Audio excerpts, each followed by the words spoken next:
You've never seen these in your life? Never. And I've been an undertaker for nearly 18 years. If those were in bodies, I would have seen them, I would know.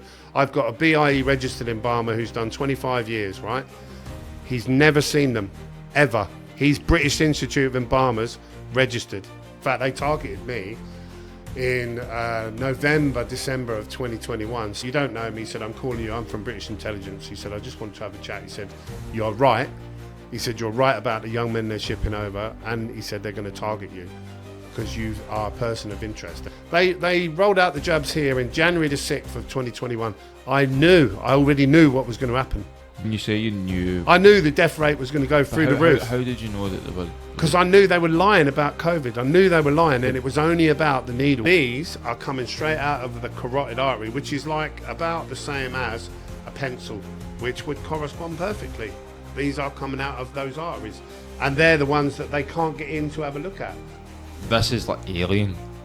People are dying from heart attacks, strokes, and super aggressive cancers in numbers that I've not seen before, and at ages that I've not seen before. And the correlation there is the vaccine. I tell you, ignorance is bliss. Ecclesiastes 1:18, with knowledge comes sorrow, and with a greater level of knowledge comes a greater grief. It's true. It's true. The more you learn about this, it's a dark world run by very dark people.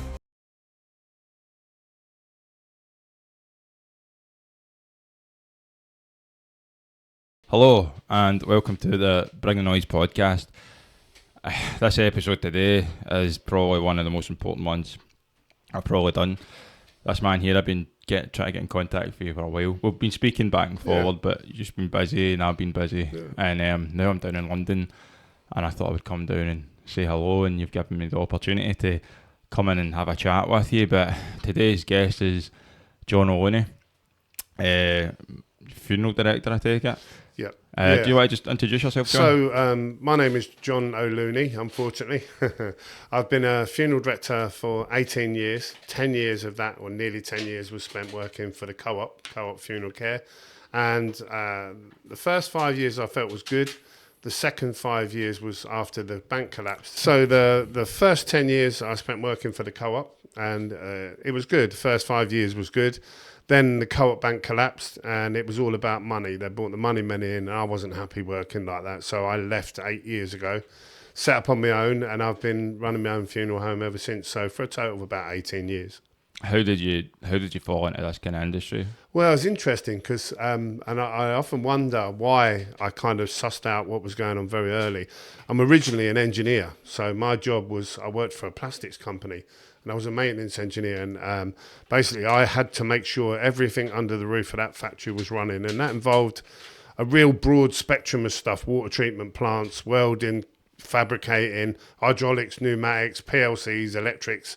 I did a bit of everything, so I've got a very critical thinking mind. And anyway, I got laid off after 12 years, and I was struggling to get back in at the level electrically, and the reason for that was the machines that I worked on were hydraulic and pneumatic, and they very slowly evolved and went PLC driven and electrically driven servo drives. And I was a bit weak on paper electrically, so I got laid off. I couldn't get back in at the level I was at, so I decided to retrain.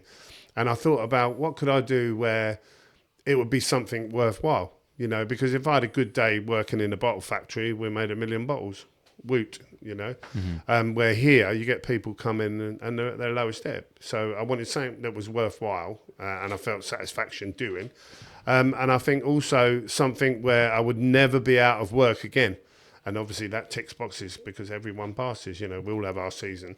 And the third thing was I wanted something where I was out and about because I get bored easily. So I was stuck in a factory when I was engineering in that factory all day. And in the winter, 5 months of the year, you're going in and it's dark, and you come out and it's dark and you feel like a vampire. I wanted something where I was out and about constantly. And of course, this is the job to do that. You're standing outside churches and cemeteries and going to pick people up from their respective place of death, and you're out and about. So it ticks all the boxes. So I Googled, and when I got laid off, I left with about, I think, 10 grand severance pay, and it was enough for a few months. But I decided what I wanted to do, and then Googled all the local funeral directors, and I went knocking on doors. I put a suit on, got a CV on nice parchment paper, and I went and knocked on doors, and that's how I got in. And I started at 42. I was literally washing cars and stuff like that, very basic stuff.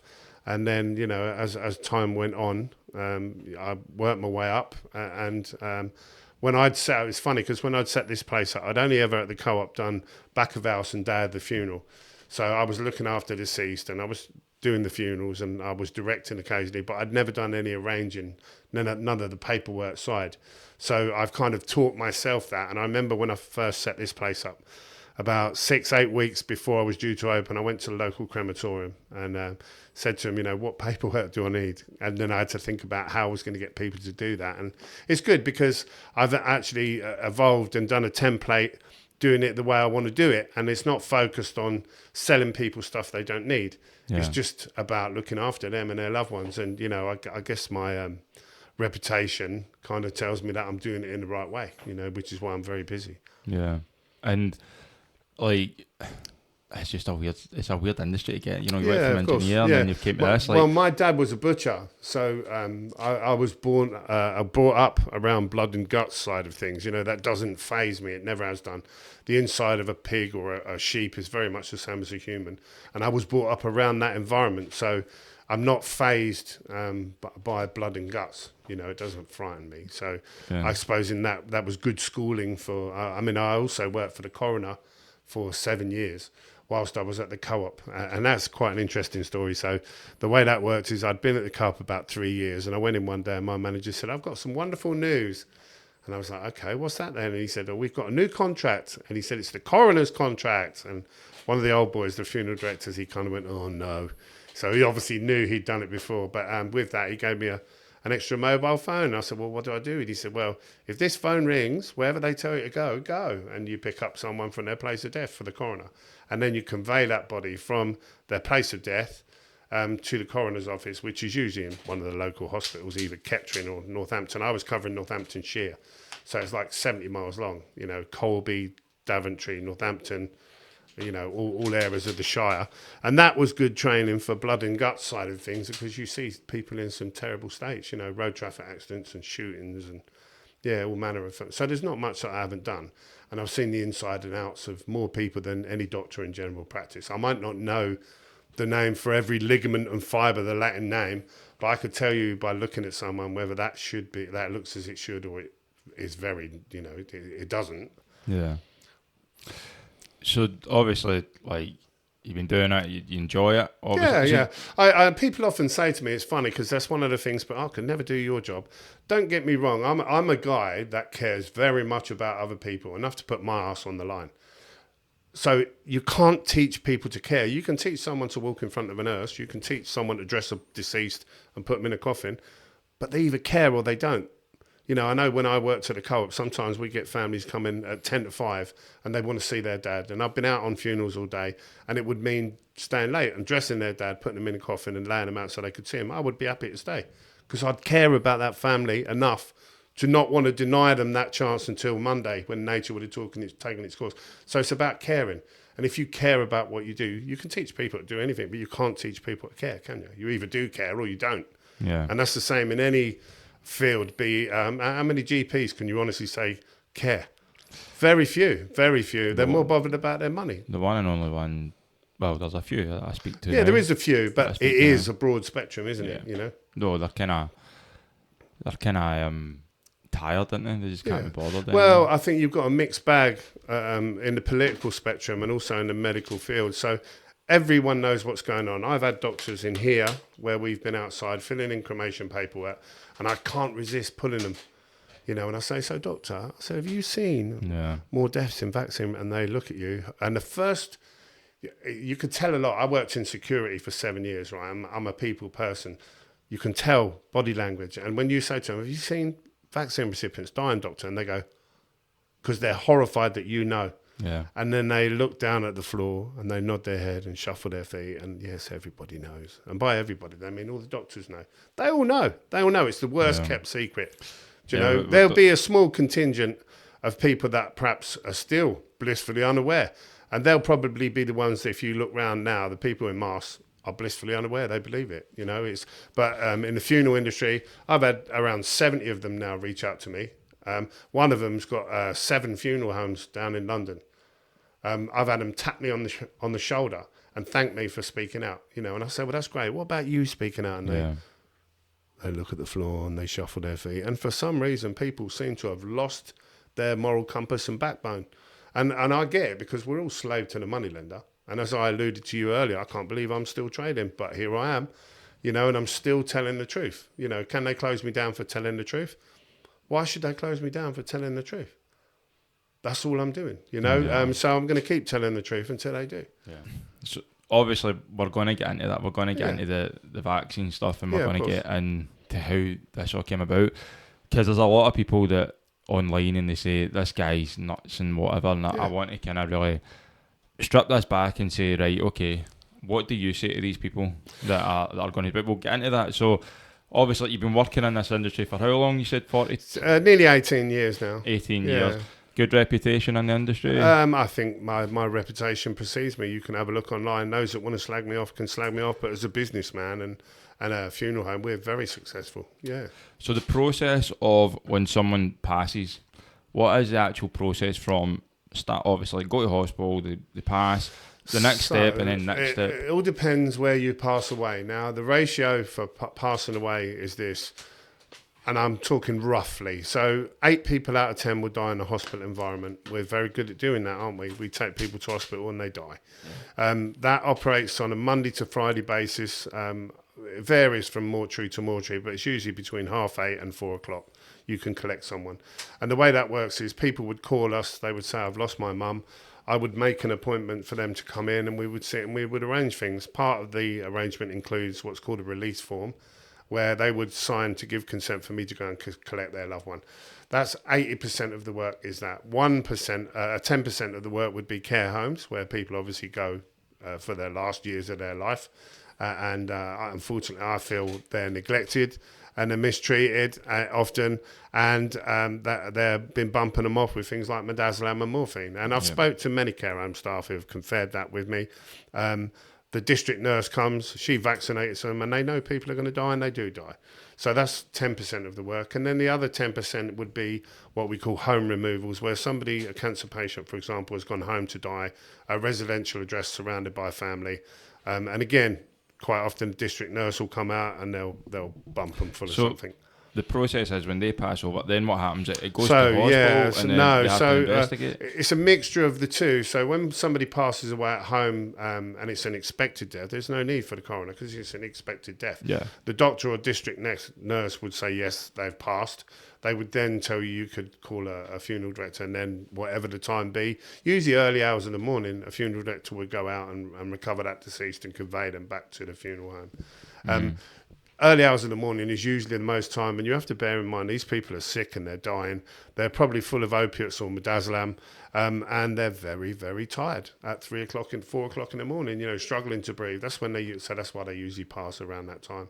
And it's early hours of the morning work for the most part. People pass away in the daytime, obviously, but... So the process is when they pass over and then it comes, I'd imagine it doesn't come to you straight away. It has to go somewhere. Yeah, an expected death we're okay to collect. But where somebody has died suddenly from, say, hanging or a murder or suicide, then the coroner's crew are called. And the way that works is somebody discovers a deceased. They would ring the police and they would ring the doctor perhaps, but usually the police. The police would come in. They would kind of cordon off, have a little look, and then call the coroner's crew. Coroners don't have their own funeral directors. They employ funeral directors to work for them. Usually the biggest one in the area they're in. Locally here is a company called H.W. Masons. They are contracted, and I suspect they probably get paid by the removal, and they probably have the permission to tout for that work. I personally don't think it's appropriate. You know, if somebody's just been cut down and they've just killed themselves, I wouldn't tout for the work because I don't think that's appropriate. Some do, some don't. What do you mean doesn't feel appropriate? And what so when I worked for the co-op, they would tell us, give them a nudge if that, that. So the way it would work is they'd get paid per removal, and they because let me rewind. So because it's public money, the coroner as an open tout for that contract. So when the contract has come up, you can all put a tender in, and you can, and of course, the cheapest tender is generally the one that is successful. So what they would do is they would tout the cheapest price possible for the removal, with the option to be able to tout for the funeral. So they say, I'm ever so sorry, we're going to look after mum, we're going to take mum back to the coroner's, and while we're here, here's our phone number, give us a call on Monday, Well, I don't think that's appropriate. So I would never, ever tout for work, I don't think it's appropriate, and we were pushed to do that, and I wouldn't do it. So the way it works, and to be honest with you, the coroner's work, people die 24/7. There are lots of deaths. It's much more than a small family-run funeral director would want to do. So I wouldn't want coroner's work. It's hard work. It's gruesome. To give you an idea, I've been in houses in August when there are Christmas cards still up, and the postman's raised the alarm because maggots are coming under the front door. So you can imagine there's a broad spectrum of death and misery in that, doing that job. And I've got the utmost respect for these lads and lasses that do coroner's work because it's hard. In this area, how many funeral directors is there in this area? Half a dozen, I would say, half a dozen different companies. So there's a few companies to pick from? Yeah, of course, yeah. There's not many companies that would really want it. I mean, certainly there's one, Finch and Sons locally. I know he wouldn't want it because he's like me, he's a small... People die 24 hours a day, and the way it works out, you would have a phone, and every time that phone rang, it would be the police control room, and they'd say, right, there's a deceased down on the A14 between junction 1 and 5, for example, and you would have to go and find that deceased, recover that deceased, and take that deceased to the coroner's office on behalf of the coroner. People don't want to do that work. It's for big companies where they've got a large pool of guys that they can rotate and be on call once every second or third week.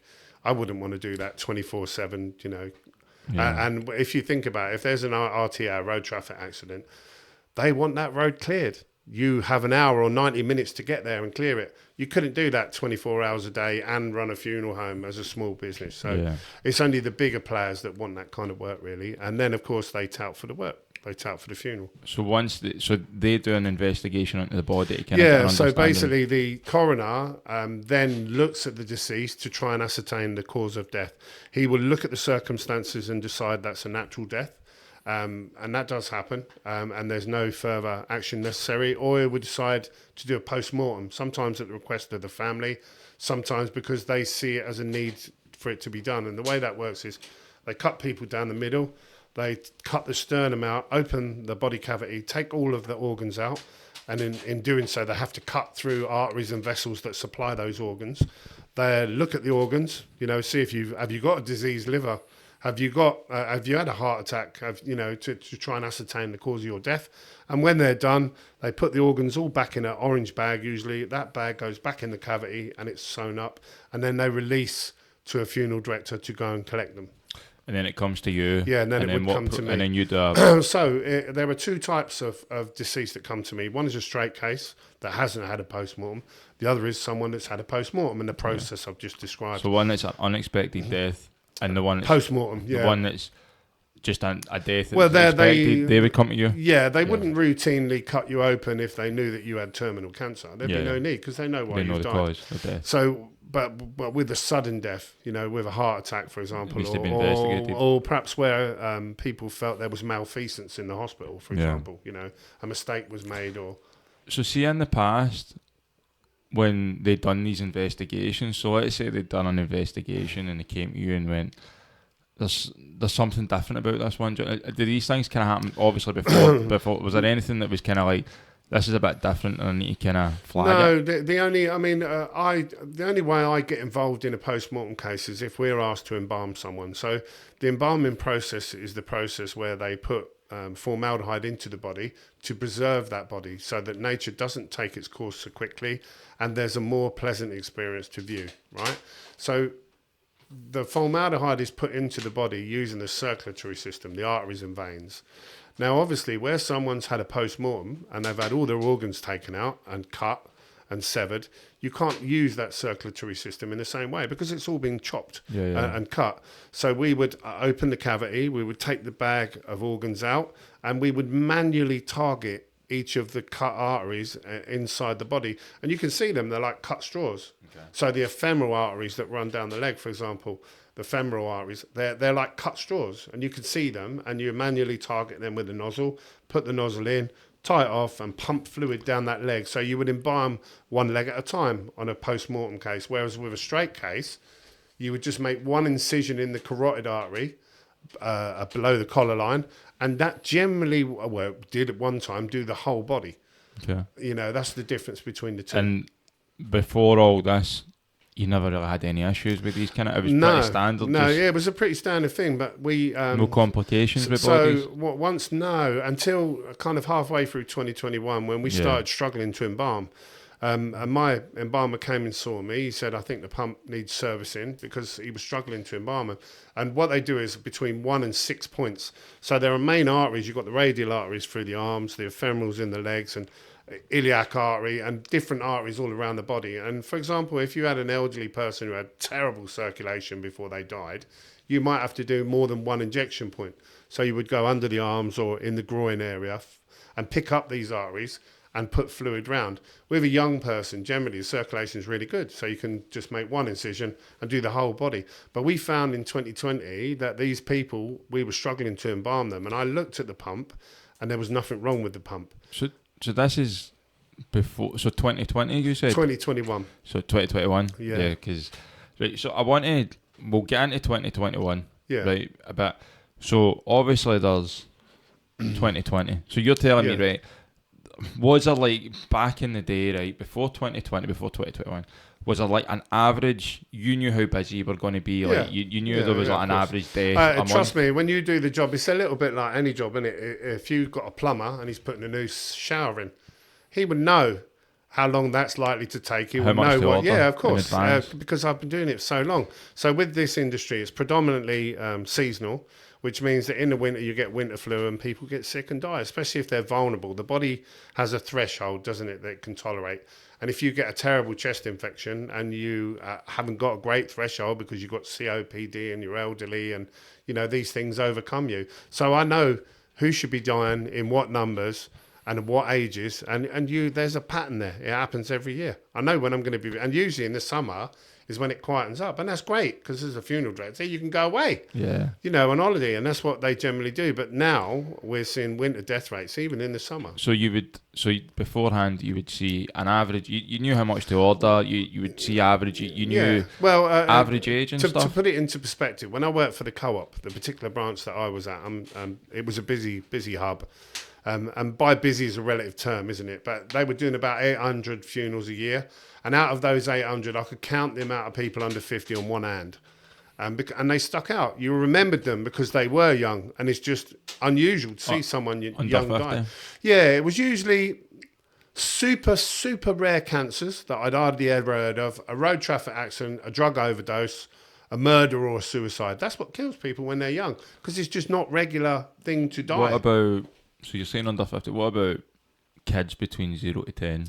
No, I can count them out on one hand. How many have you done? Very, very few. Very few. What about 10 to 20? Very few. 30, 40? Again, few. Obviously, the older they get, the more frequent the death. Yeah. But it's just, and that was what kind of alerted me to what was going on, because the moment they rolled the jabs out, I started seeing people die as they were rolling down. And I've said this earlier, so I've often asked myself, would I have taken the vaccine had I not been a funeral director? And the reality is I would have done. Yeah. I would have believed it. Why would they lie? But when they rolled it out, the moment they rolled it out and put needles in arms, loads of those people started dying. And as they went down the age groups, because they rolled down the age groups, didn't they? They said, we're only doing the 70s, now we're doing the 60s, now we're doing the 50s, now the 40s, now everyone's having it. Yeah. And as they did that, and 30s and 40s all lined up, loads of them were dying. And these are people that I've never seen die. And they all had one thing in common. They were vaccinated. So before 2020, you had an average of death. You knew it was or under 50 was quite rare. Yeah, of course. Kids was rare. Yeah. So Well, you try selling funeral plans to someone in their 20s, they laugh at you. Yeah. They're not bothered about funerals because they ain't going to die. well, yeah. It's a regular thing now to see someone in their 20s die. So So you've seen average. So 2020 comes around, right? And we get told there's this massive pandemic. We're getting told there's hundreds of people to the thousands dying, deaths. Surely you as someone that works, I know that you're a man that has a good moral on him. We've had that conversation beforehand. You're a man that's doing the right thing. You know, it's not profiteering for you, but surely, you're in this industry, and you must be thinking to yourself, God, we're going to be busy during this pandemic. I was frightened. So, were you busy during the pandemic? I was frightened. Now, if somebody said, if I went down the hospital and they said this person's got HIV or this person's got tuberculosis, they've died from, they're in a sealed body bag. Don't mess about with them because they're you'd listen to what they say. So when they rolled out this initially, probably for about 16 weeks, I believed it. Yep. I believed it. Very early on, the BBC contacted me and said, "Can we come and do an interview?" And I was like, "Yeah, of course." And they spent about 40 minutes telling me what they wanted to say and telling me what they were going to ask me and briefed me for the whole interview. And that was in early 2020. I was happy to do that because I thought I was helping. I've got the one here from the BBC. Coronavirus bodies could be left at hospital. Armid virus finance fears, and I've got a picture of you, obviously. I'll flag this up. Yeah, please do. So the way that worked is they actually asked me to put the PPE on and the mask on for the camera shot. So they orchestrated it? Yeah, exactly that. But I'd never done an interview. I'd just done what I was told to do.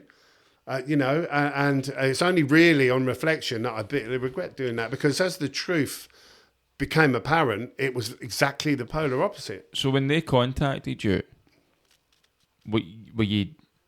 so what was the purpose of them calling you? Like, what did they say? So they said, I'm so-and-so, I can't remember the name she said, but it was a woman turned up and a bloke. And he said, they rang and they said, "We're from the BBC. We'd love to come and do a piece to help with the pandemic effort." And this was, 12, 14 weeks in, and I was happy to do that. I was like, yeah, of course. If it helps save lives and helps people be more careful, why would you not? And did they ask you, you seen deaths? Are you seen like death? To be honest with you, you'd have to look at the interview to see what they asked me. And but basically they promoted the hysteria on the back of it, and they got me to dress up like I was in the Holocaust. Just to promote the fear and the terror and to convince people to go and get a jab. And I bitterly regret it. But I didn't know any better at that time. Yeah, but I need to look at the article because I've only got a full bit. Do you want me to read that? Of course, yeah. Let's have a look. Right, so. Yeah, it was actually video footage. They actually did an interview. They interviewed me for about, 10, 15 minutes. Yeah. But they spent 2 hours. They spent an hour briefing me what they were going to ask me and what they wanted me to say. And then the little bit of filming. And I thought that was how interviews were done. I'd never done one before.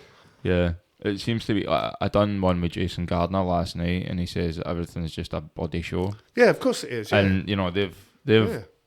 Well, I never knew that, and I believed him. I was waiting for it to happen. I mean, we were picking up people from the hospital in body bags, and they were saying this is a COVID death, and I had no reason to disbelieve them. Why would why would they lie? Mm-hmm. Why would they lie? And now we know it was for financial gain is why. Yeah, I mean, I can't even I've not got a signal in here, but I'll look at it, but it's just weird that they've contacted you. Yeah, of course, to push the narrative. I know that now. I didn't know that at the time. But it's like, did they not ask you, you seen hundreds of deaths? No. It was just like, you're kind of scared in that? Yeah, I would, and if anyone out there has got a link to the interview, send it over to him. Yeah, BBC. Because, I can't get a signal in here. No. I don't know if you can, but it's just to see, because I've obviously seen, I think there was one on Telegram I seen it on, it's like you wearing a mask, and people have said... I believed it at the time. Same as Dr. John Campbell. He promoted the jabs, didn't he? Yeah. He openly said, "Why would they lie?" Well, I had no reason to think any different. The thing is, going with John Campbell, because a lot of people have obviously attacked him and said, "Yeah, of course, you promoted it," and we all felt. Yeah, he did. I promoted it by sitting there giving the BBC an interview. I took 3 of these bloody things, and I feel like an idiot, but. Like when I done an event, you're a victim of crime, is what you are. Yeah, and I done this video for John for the event. Yeah, in one of the videos, because I went through John's, I done all these little clips, the screen and stuff, and I played it. And before John came on the stage, I went through all his clips. And in his clip in 2020, he says, "This is the vaccine. It's going to get us out of this pandemic." And he says, "And if I get this wrong, I'll come back next year and I'll tell you." Then it fast forwards to where John's at now. Yeah. But people say he still promoted it. But again, at the time, there was no evidence for it. But I'm the first one who would have said, "Be careful." Early in 2020. As soon as he found out, total U-turn. Yeah, of course. Just like yourself. Yeah. You've got I can tell you, I've spoke to John Campbell off camera. Yeah, obviously, yeah. He's mortified. He's mortified, and do you know? Do you think I'm proud of that BBC interview now? Looking back, I'm fucking gutted. Not only that they scammed me into doing it. But look, my friend Alex Mitchell, so he had his leg amputated. He's got the VIT, which is the clotting. And this is what these clots are here, and I want to kind of touch on them later. Yes. But he's got a condition called VIT, which is vaccine-induced thrombocytopenia, which I think this is what these are. Yeah. I think that's what is going in people's body. Yes. And when that happened to him, very vulnerable, hadn't done any interviews in the paper, in the papers or anything like that. So the Sunday Post get in contact with him. They come out to the house. They interview him. Okay. And do you know what the headline said? It said, "Amputee from the vaccine urges everyone to take the vaccine." He says that he was rare. Alex says, according to him, he says he never said that. He says, "Why the hell would I go and tell someone to take something?" Well, it's going to remove my leg. I've just had a leg amputation. And that's what they do. They twist the truth. Of course they do. They'll twist anything. Yeah, you know, of course. I hate the mainstream. And that's why I've made it my life's mission to keep telling the truth, to try and save as many people as I can. Yeah, because I had go back to mainstream to show how they can manipulate things. Yeah, of course. One of my family members had cancer. This Macmillan support group came out and they filmed them and they made them out as if Macmillan Cancer Group helped them and saved their life. And I said, this is, that's good they've covered your story, but what did Macmillan Cancer Group really do for you? And they went, nothing. I went, so they've used I hear it in here all the time. They've used your story to claim that they've helped. Yeah, to get donations. But they hadn't. Yeah. They hadn't done anything. And I'm sitting there going, but some people just go, "Oh, well, I'm on the telly and that." Yeah. Of course, and you have to remember, these people, when they're dying of cancer, they're desperate. So they're looking for any help they can get from anywhere. And to be honest with you, I wouldn't give to any of these cancer charities now. I don't trust any charity now. No, you know, we can fly people to the moon, can't we? But we can't suss out why people are dying from cancer. You know, we can fly ships to the far reaches of space, but we don't know what's causing cancer. Well, actually, we do. But it's a big industry, you know, and the pain and suffering. If they had a cure for cancer now, we wouldn't see it, because pain and suffering is big business. That's the reality. It's kind of looking that way. Yeah, it is. It's looking like... So pre-COVID, right, we used to have people come in, and if they lost their mum from cancer, they'd have a cancer story, right? And that story would be 2 years, 5 years, 10 years long. Now we're seeing people who have died from cancer in 14 weeks, 12 weeks, 16 weeks, start to finish. And this is not people in their 60s, 70s and 80s.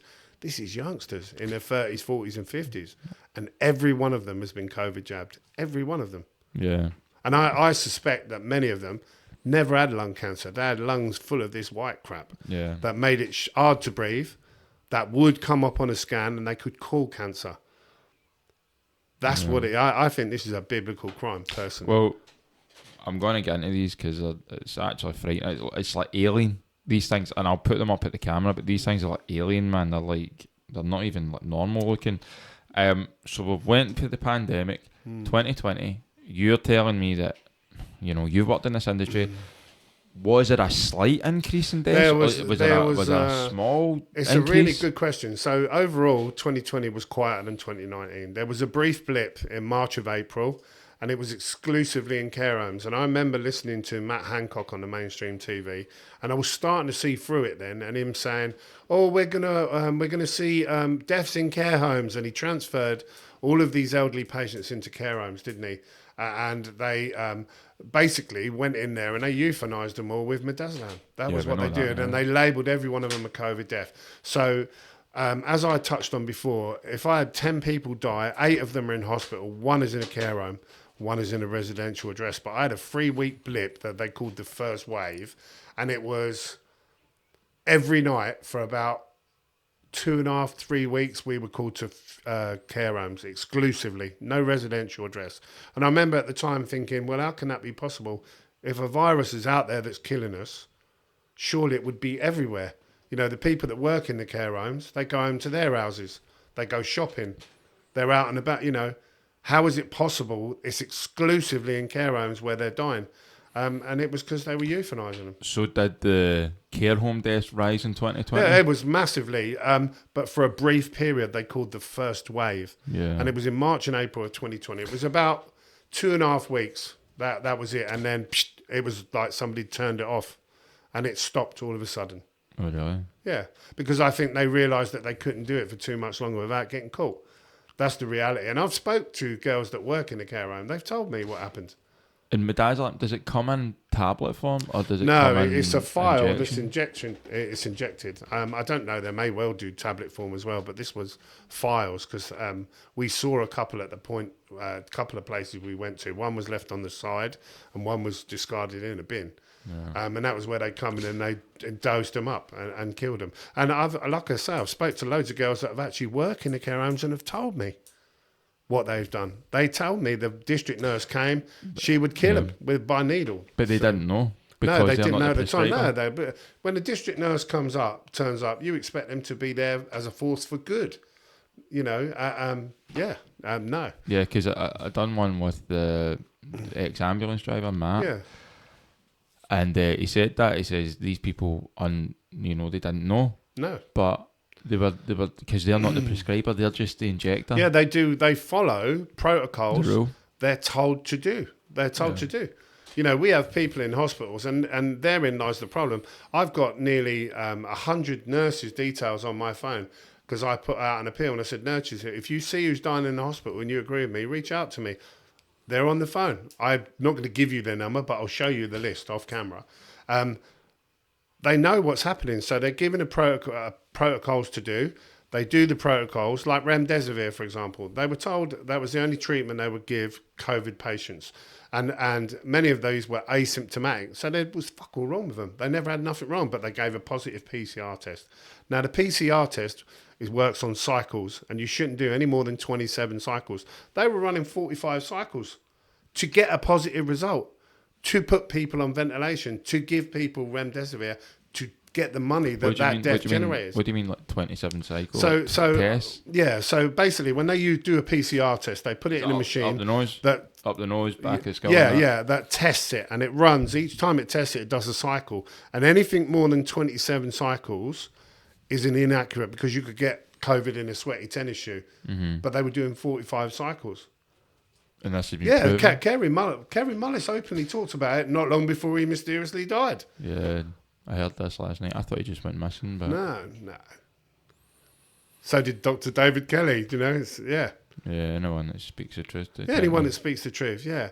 So I know what they did, and it was funny because it was repeated here in the funeral home, and I remember thinking, why is it happening like that? So we were getting people come in and they'd say, I've lost my mum to COVID. And I'd be like, I'm ever so sorry. And I'd start listening. I'd get the story.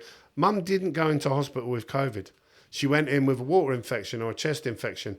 And they were spam testing them with a PCR test until they got a positive result. Then they'd whisk them away to the COVID ward, put them on ventilation they didn't need, which blew their lungs, and give them remdesivir. Now, is it not midazolam? I thought remdesivir was in America. No, so remdesivir is a drug. It's an antiviral drug. They use it over here, and it's to treat COVID, we're told. Now, I want everyone watching this to Google side effects of remdesivir. Yeah. Don't bother with the NHS website. There's a good one called drugs.com. Have a look. Difficulty breathing, difficulty swallowing. Yeah, it shuts down. Why would you give someone who's a respiratory patient something making it far harder to breathe? It's ridiculous. And they were paying massive amounts out for every COVID death to the hospitals. Why would they do that? Why would they do that? Yeah, why do that? And is that then affecting the outcome for those patients? Well, of course it fucking is. Do you know? And it's funny because when we were picking people up and they were in body bags and they were saying, oh, these people are COVID, don't open the body bag. I was still getting them out and washing and dressing all of them. All of them. I washed and dressed them all. And one thing that struck in my mind was the fact that these people, the body bag was half full of fluid. Now, I've been doing this for a long time. I'd never seen so much fluid in a deceased in a body bag. I'm talking about half full, where it's like half the gain of weight, you know, when you're trying to pull them off the stretcher onto a tray. And I found out why. So what they would do is, mum would go in with a water infection. They keep spam testing her, even though she's asymptomatic and she's got water infection, for COVID. Then they'd said, oh, we've got a positive test. We've got to isolate you on the COVID ward. And then part of the treatment process would involve remdesivir, which is an antiviral drug they would inject into them, and midazolam, just to settle them down. Well, what it does is it suppresses the respiratory system more, and they would end up dying. Now, the mechanism behind remdesivir, right? Anthony Fauci from America used it extensively in Africa on babies that had Ebola, right? The Ebola test was a PCR test. Sound familiar? They were all asymptomatic.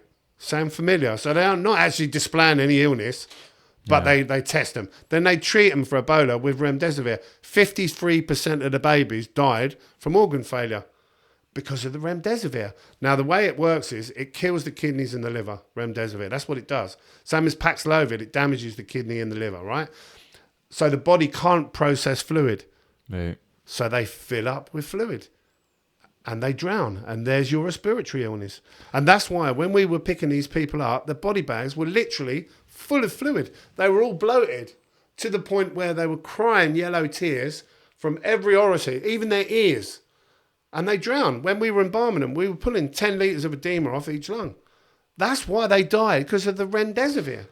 So in 2020, you've seen an increase in the fluid in these bodies in? It's still, despite their best efforts throughout 2020, there still wasn't more deaths than there were in 2019, but there were loads labelled as COVID deaths. Yeah. For example, I mean, any funeral director will tell you about winter flu. It's every year, winter flu, it kills loads. There wasn't a single winter flu death in 2020. It was all COVID because they were getting paid big money for every COVID death. See when people say they were getting paid, who was getting paid? The government were paying the hospitals. For every one that had COVID on a death certificate, I want to know where the money came from the government, but who paid the government to do that? Where does money come from? They just print it. Yeah. There's just fiat currency. It's worthless. They could generate it. What is, if I gave you £100,000 bank transfer now, what have you actually got off me? You've got more digits on your screen. Yeah. So there's someone somewhere just generating digits and throwing them out to these hospitals. And of course, they're more than happy to follow the government protocols because that's what the government are telling us to do. And they're getting loads of money on the back of it. So, of course, what's not to like? And they were driven by greed as much as stupidity. And I don't doubt, I mean, when you look at the politicians, why have they done what they've done? There's three types of politicians. You've got the greedy, you've got the stupid, and you've got the compromised, haven't you? And that's what places like Epstein Island was for. Let me give you an example. Boris Johnson, right? He's got 8 kids by several different women. He's a fucking tomcat. He's an alley cat, isn't he? He's got the morals of an alley cat. You take him to Epstein Island. You take Boris Johnson to Epstein Island. You ply him with coke and drink and throw him in bed with a couple of 14-year-olds. What do you think a man of Boris Johnson's moral compass would do? And that's what it's for. That facility is for, to compromise people. And then they've got a clear choice, haven't they? You do what we tell you to do, or we will expose you as a paedophile. And we've got the evidence. What do you think they're going to do? So we've got a mixture. We've got, some of them are in dark satanic clubs and they actually enjoy maiming and killing the goyim, the cattle. You've got others that are just greedy. And once you've taken the money, you're complicit in the crime. That's it. Yeah. You know, if you were a doctor, and I've had them in here and I've spoke to them and I've said to them, are vaccine recipients dying? They all go, yes. And they look at you and they're horrified that you know. Like, and then they look at the floor and they shuffle their feet. And now they're keeping that secret. They're obviously doing it under duress. They're earning good money out of it. You know, they were getting £10 a jab. They could do 100 jabs a day, tax-free. That's £5,000 a week, tax-free. This is why our economy and the livelihoods of us is falling apart. All right, funeral directors accepted, but the average person, they're losing everything. How long do you keep that secret for before you're complicit in the crime? Is it a week? Is it 3 months? Is it a year?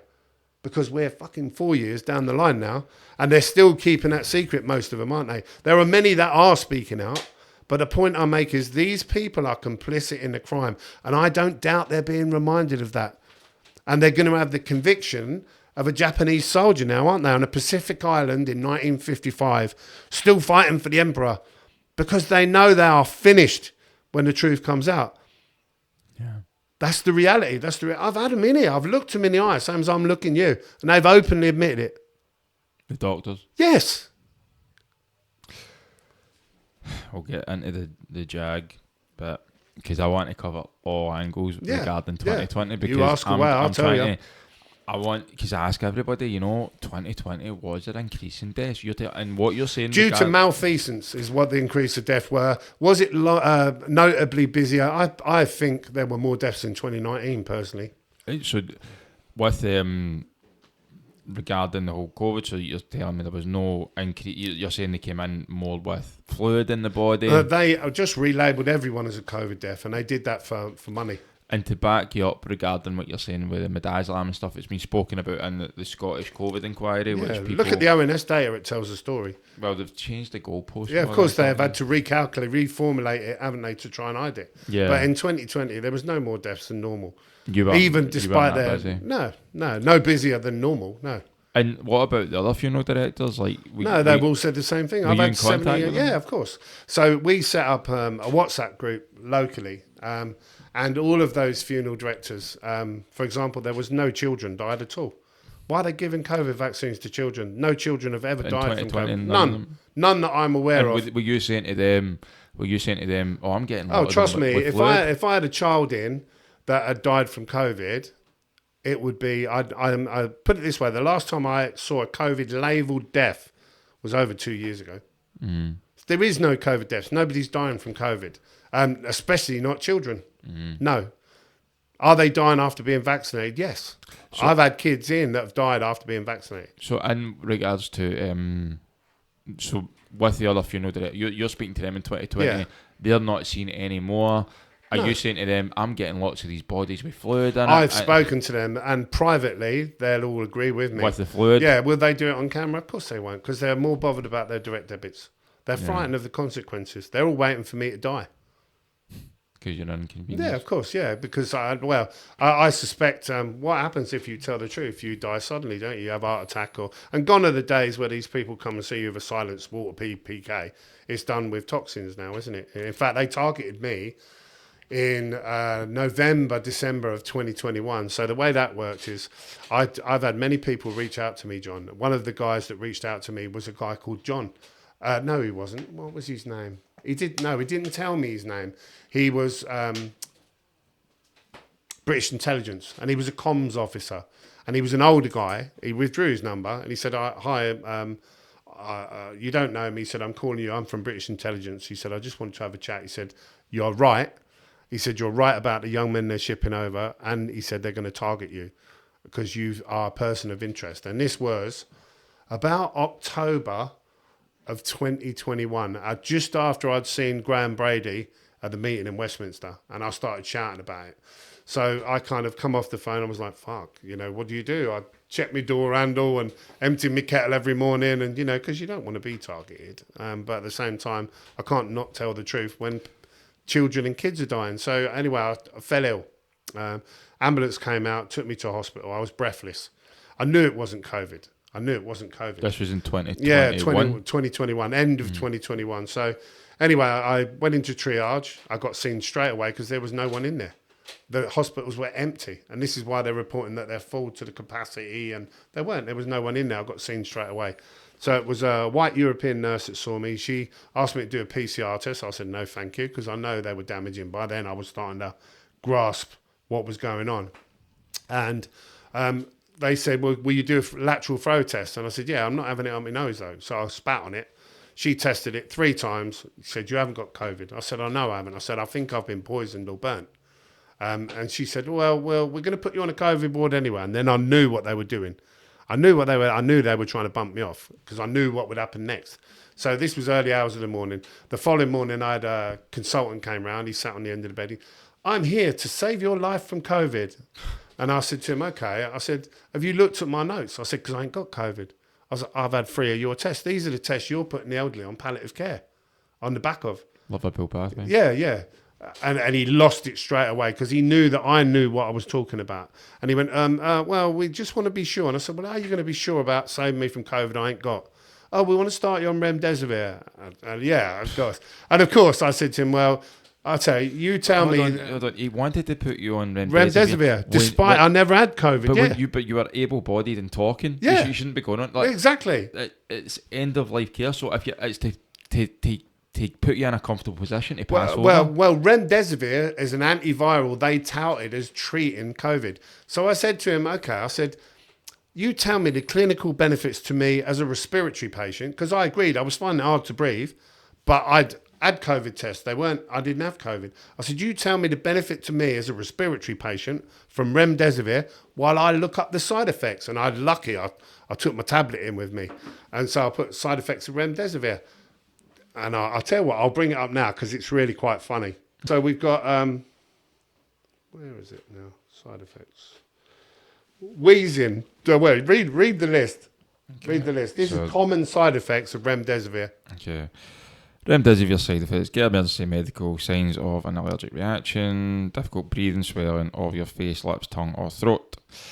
Some side effects may occur during, after the injection. Tell your caregiver right away if you have severe headache, pounding in your neck or ears, fast, slow or pounding heartbeats, wheezing, trouble breathing. Why would you give someone a drug that gives them trouble breathing if they're they're mental, mate?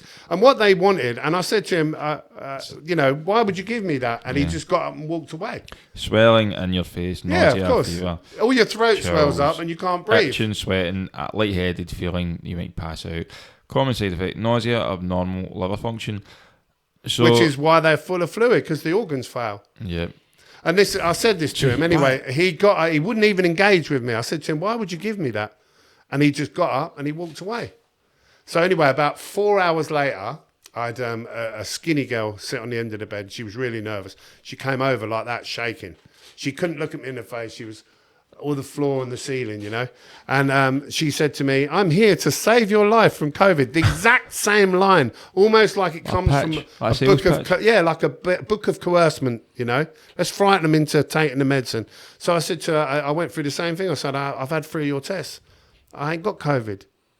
I said, well, we just want to be sure. I said, how are you going to be sure then? She said, baricitinib, we'll offer you 2 drugs. One was called baricitinib and the other one was called tocilizumab. So baricitinib and tocilizumab. And if you Google them up, the same thing, wheezing is trouble breathing. When you're like, I said to her, why would you offer me that? When you know I'm struggling to breathe and you give me something that makes it harder to breathe. Why would you do that?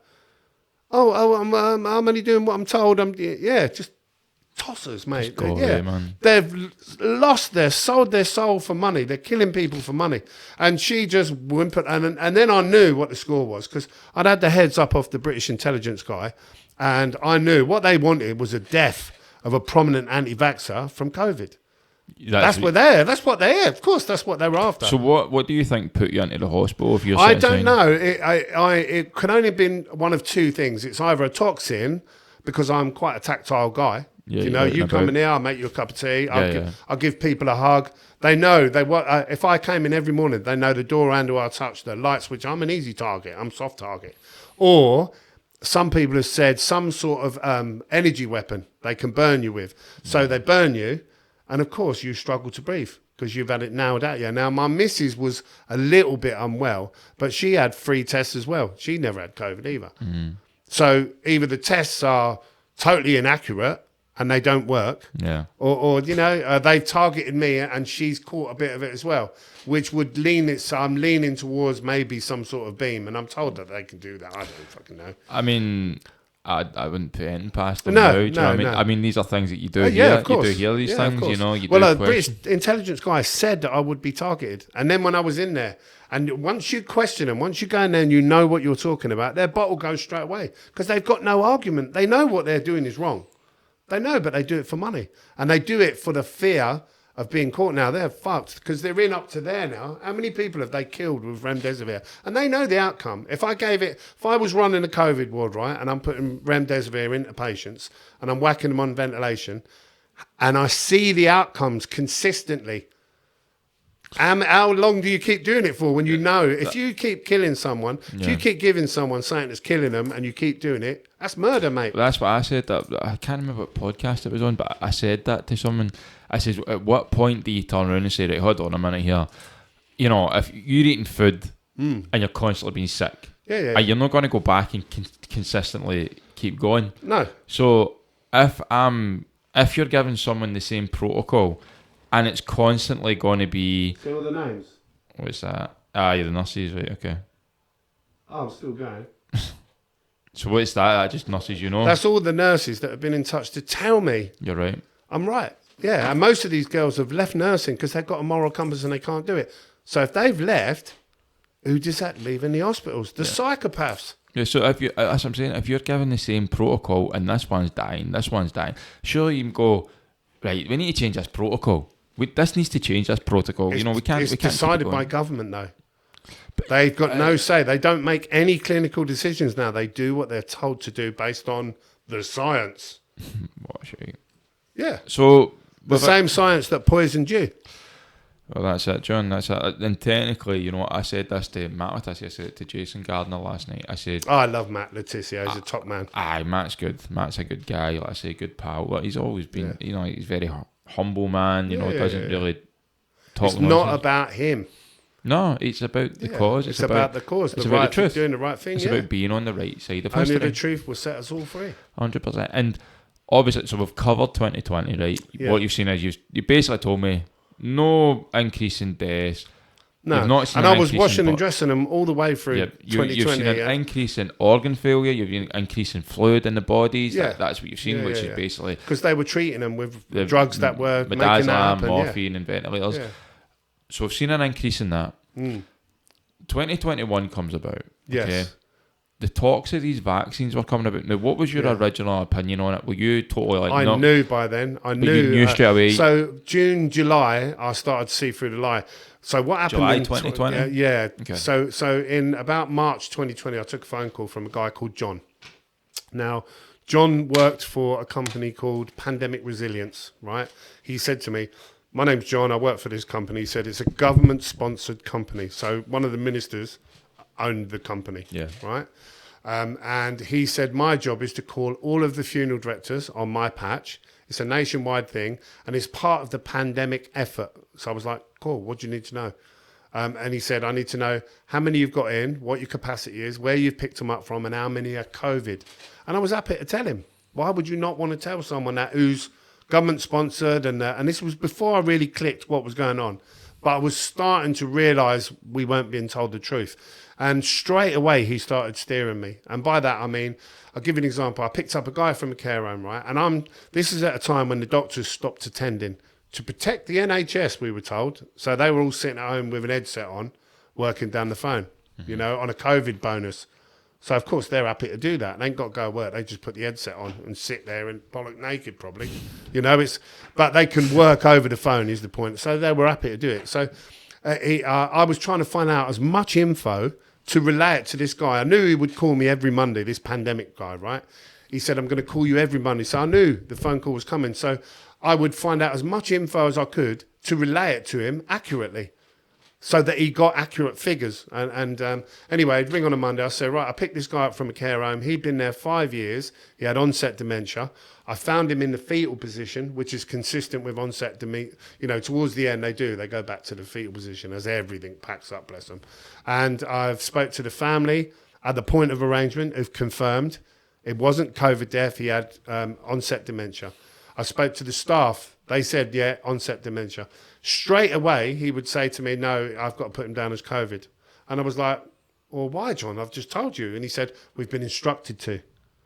Well, what are you on about? He said, because in this care home of 85 bedrooms or whatever, and I'll tell you the one it was Kent's Hill Care Home, they had one death from someone who gave a positive test result. They didn't have COVID, they gave a positive result. And they were instructed from that point, everyone who dies, everyone, regardless of what they've died from, is a COVID death. So, of course, what that meant was, by about October, he'd stopped calling. And the last phone call I took from him, because it's amazing how you get to know someone with a little exchange every Monday. Morning, mate, And he openly admitted to me, I don't know why I'm doing this job. There are no people dying from COVID. He openly admitted to that to me down the phone. But he wanted to. Yeah. Make And them. then he said to me, I'm not going to be calling anymore. And I said, well, why is that? He said, they've told us there's no need to collate the numbers anymore.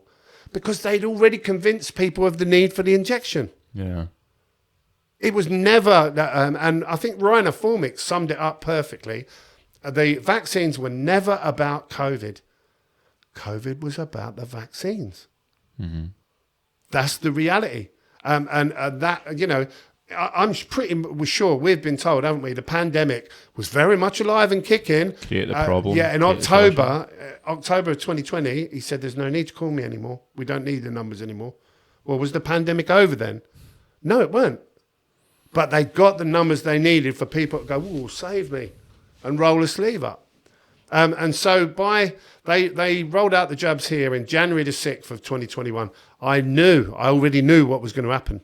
Mm. I openly said it. I even did a Facebook post and got my account banned. When you say you knew... I knew the death rate was going to go through the roof. How did you know that they were... Because I knew they were lying about COVID. I knew they were lying, and it was only about the needles. And did you think the needles instantly? Yes, and it happened straight away. The death rate went 300%, I would say. 3 times the norm. I was going down the hospital. They were crying in the hospital, crying in the mortuary. The nurses were coming out crying. They were calling it the second wave. It wasn't the second wave. It was the people who were injected were dropping down. A percentage of them were dropping down dead. But there's your pandemic. Mm-hmm. And that's what happened. And that lasted about 12 weeks. That was longer. The second wave, bollocks, was about 12 weeks. And I've got it in my mortuary book, will tell the story. And then it was almost like it evaporated, because by then everyone was lining up for the cure. So when it came to the JAG, then, because I believe the first one was injected in December 2020. So well, here it was January the 6th, Milton Keynes area. 2021. Yeah. And at that point in January... Through the roof, straight away. And it was the people that were getting jabbed.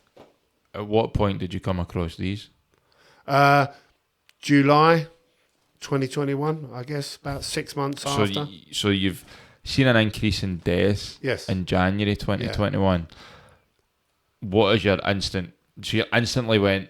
I knew it was the jab. I said, watch the death rate go through the roof the moment they put needles in arms, and everyone laughed at me. But what evidence did you kind of have? Because they'd made such an effort to lie about COVID, and there were no extra deaths. Yeah. So clearly, it was only ever about those vaccines, and I knew by the time they rolled them out, and I told people, and they didn't listen to me. And when you were getting bodies coming through, so with the bodies coming in, you're saying 300% increase. Yeah. Well, we was no room at the inn. Yeah. And so what age were we talking? Whoever was injected. So did you ask the people that were coming in? Did you ask the family members? Yeah, of course. And they were happy to tell me, because the government made such an issue about you not being vaccinated. Everyone wanted to say, yeah, we're vaccinated. I mean, look at all the Facebook profiles. Double vax, Johnson & Johnson. They were all really proud. You even had Muppets getting it tattooed on them, didn't you? It was like the yellow Star of David, weren't it? If you never, that we were dirty, we were dangerous, we were selfish. Yeah. So everyone, if I said to them, and they were terrified, obviously, I would think their loved one was unclean if they weren't vaccinated. Perhaps they might not dress them. I washed and dressed them all, vaccinated or unvaccinated. Everyone got the same level of respect, because that's what we should all be doing for each other. Yeah. These were people that lost their mum and dad over a fucking Zoom call, or standing there in a hazmat suit. It was disgusting. And these nurses and doctors that did that have to live with it. I have to live with what I've done. I can look at myself in the mirror and be proud of myself. They know what they've done. God will, they're fucked, mate. When I breathe my last, I'm going to meet my maker with a clean conscience. They're going to be terrified. They're all going to be terrified. They're going to be damned for all eternity for what they've done. It's absolutely unforgivable. I mean, I can totally agree with you there. But do you think it's the point that they don't know? They know. Do you think they knew back in, like, so? No, I think early on they never knew. And this is where it goes to what is seen as acceptable. So if you was injecting people constantly with something, and a percentage of them were falling over and dying in front of you, how long would you keep doing it before you said, hold on a minute? Yeah. Do you know? And certainly in September of 2021, I received a phone call from a guy called Mark Sexton. Yep. And I was invited to a meeting in Westminster. And I'd been really vocal. I was shouting as loud as I possibly could and talking to anyone, you know, that would listen. And I went to this meeting, and there were about 18 of us at this meeting. And amongst those who attended the meeting was Dr. Tess Laurie, Professor Dolores Cahill, Dr. Sam White, Dr. Stephen Frost, Anna Debisseray, the lawyer, Philip Highland, Dr. Sukarit Bhakdi was there via a Zoom call, and a number of others anyway. And the guy that was in attendance was a guy called Sir Graham Brady. Now, Sir Graham is the commissioner, or was the commissioner of something called the 1922 Committee. I never knew what it was, but Google it. It's a group of very senior MPs who sit in the shadows and they decide who the prime ministerial candidate is. They hire and fire Boris Johnson. They hired and fired Liz Truss. They hired and fired Rishi Sunak. They make that decision when it's time for him to go. He doesn't make that decision. They do. So he's the most senior politician in the country. He's the commissioner of that group. He's the man. And we all had 10, 15 minutes to sit and say our concerns. And I spoke first. So Graham was sitting there at a massive table. It was about a foot thick oak, real opulence, you know. I never sat at a table like that. And So this guy's higher than the Prime Minister? Yes. People don't know. They don't realise the truth is. I've been told by senior sources, the President of the United States, there are 21 levels above him. Mm-hmm. Whether you believe it or not, it doesn't matter. That's what I've been told. Well, it seems that somebody's pulling the Mate, strings. well, this is where it gets really interesting. So we all had 5 or 10 minutes to voice our concerns. I'd had time to practice and summarise what I wanted to say because a minister's time is really precious. Yeah. You know, it doesn't matter. Everyone's fucking dying. So I had to think about what I said. I put it across. And then I sat and listened as everyone else spoke.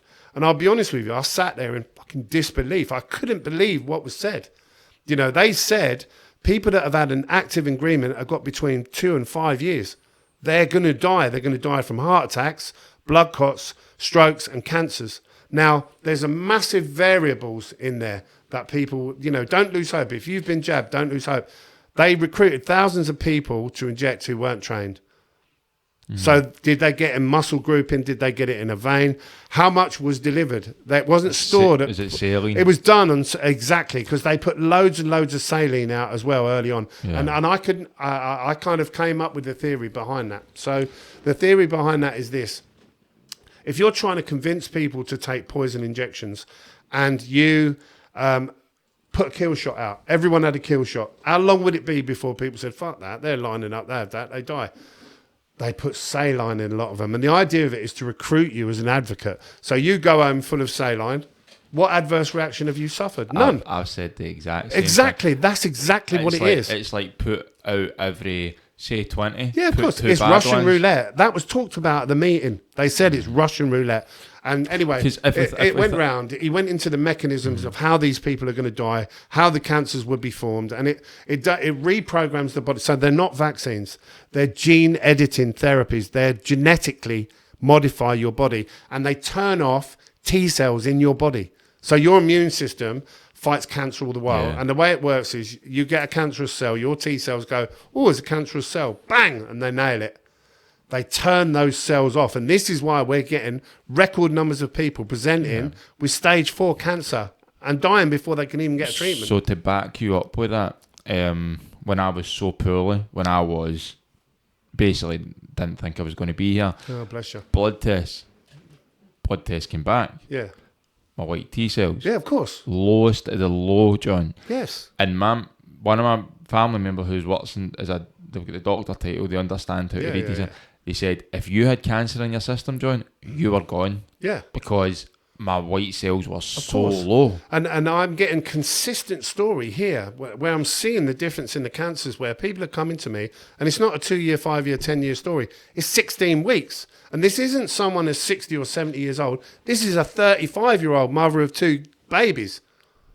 And they're dying within 16 weeks and they're presenting at stage 4 and they feel great right up until they present.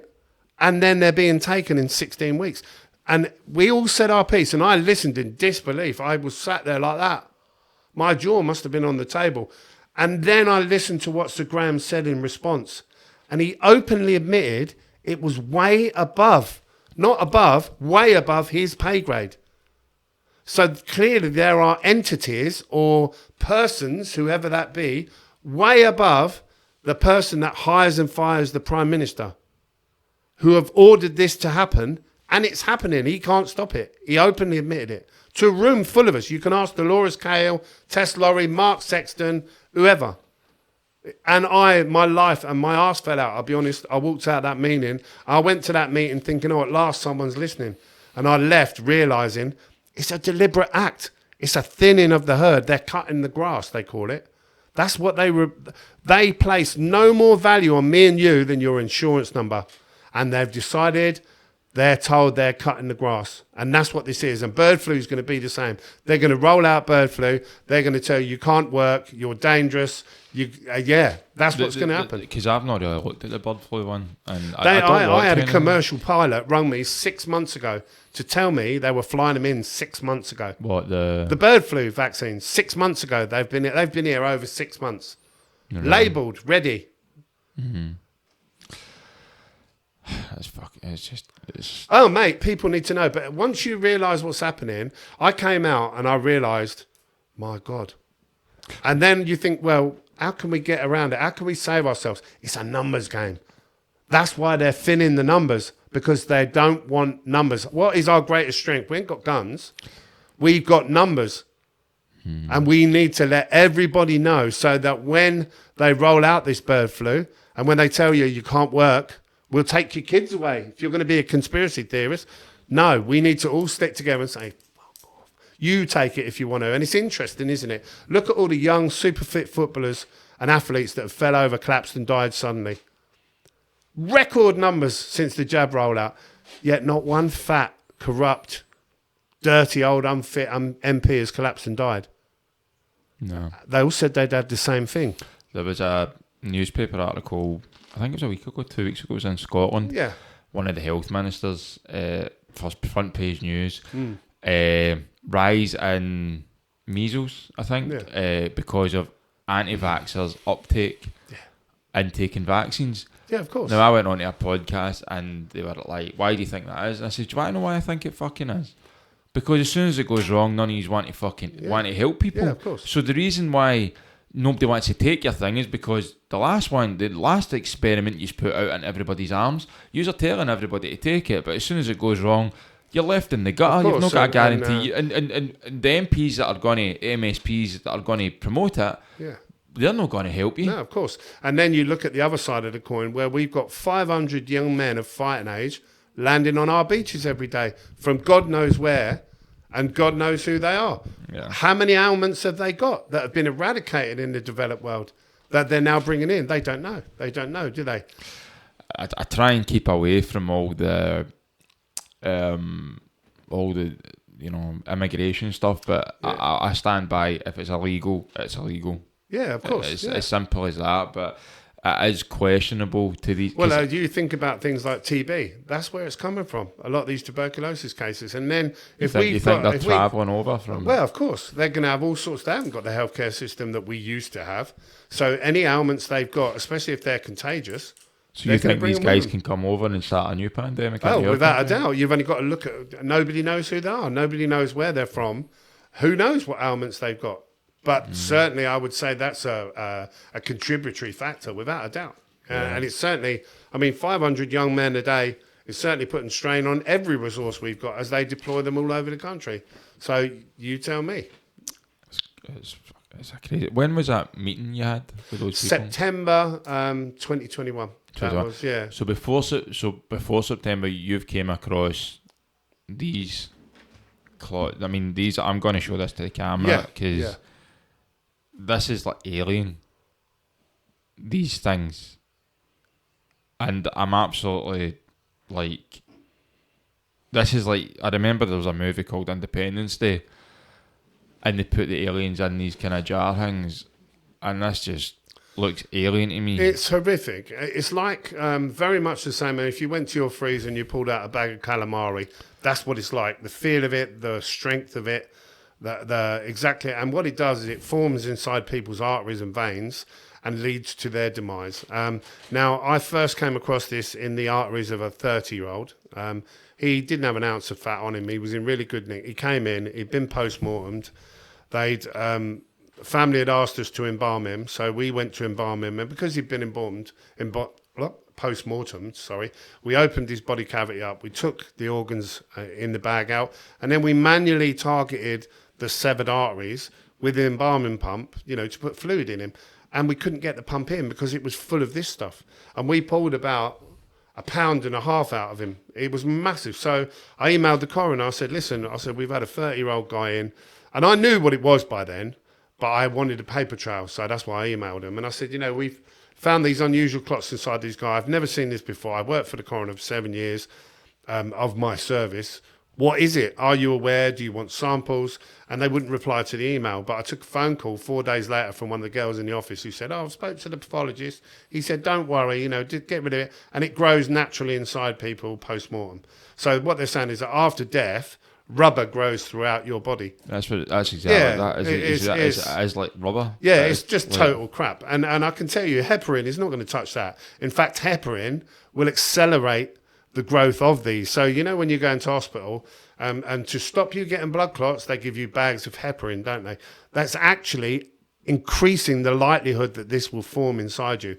So I've been told that the most vulnerable blood groups to these clots are AB. Is the blood group that's most vulnerable. They contain, so I've seen the analysis of regular blood clots and I've seen the analysis of these blood clots. So these things have actually had investigation put under the microscope? Yes, there's loads on there, and that's about to come out, I'll tell you. So there's a guy called Greg who has access to a lab. He knows what he's doing. Are you allowed to announce his name? I can't say any more than that other than his name is Greg. I'll take okay. His name's Greg. Yeah, am I allowed to say Greg on this? Yeah, there's thousands of Gregs. So this stuff is full of phosphorus and it is full of tin. And these are the two, phosphorus and tin. Tin? What do you mean? Tin, as in tin can. Really? Yeah, it's full of phosphorus and full of tin. This is what's killing people. And what it is, it's a natural process inside your body. So if you come off a motorbike and you hit your arm hard and you've got damage to one of your vessels, your body will naturally repair itself using this fibrin. What they've done with these gene therapies is they've created overstimulus of that mechanism. Yeah. So it's repairing, filling your arteries up with this fibrin and eventually blocking them and killing you. So I'm just going to go to Alex because Alex asked the question. So Alex suffers from a condition called VIT, which is vaccine-induced thrombotic thrombocytopenia. Yeah.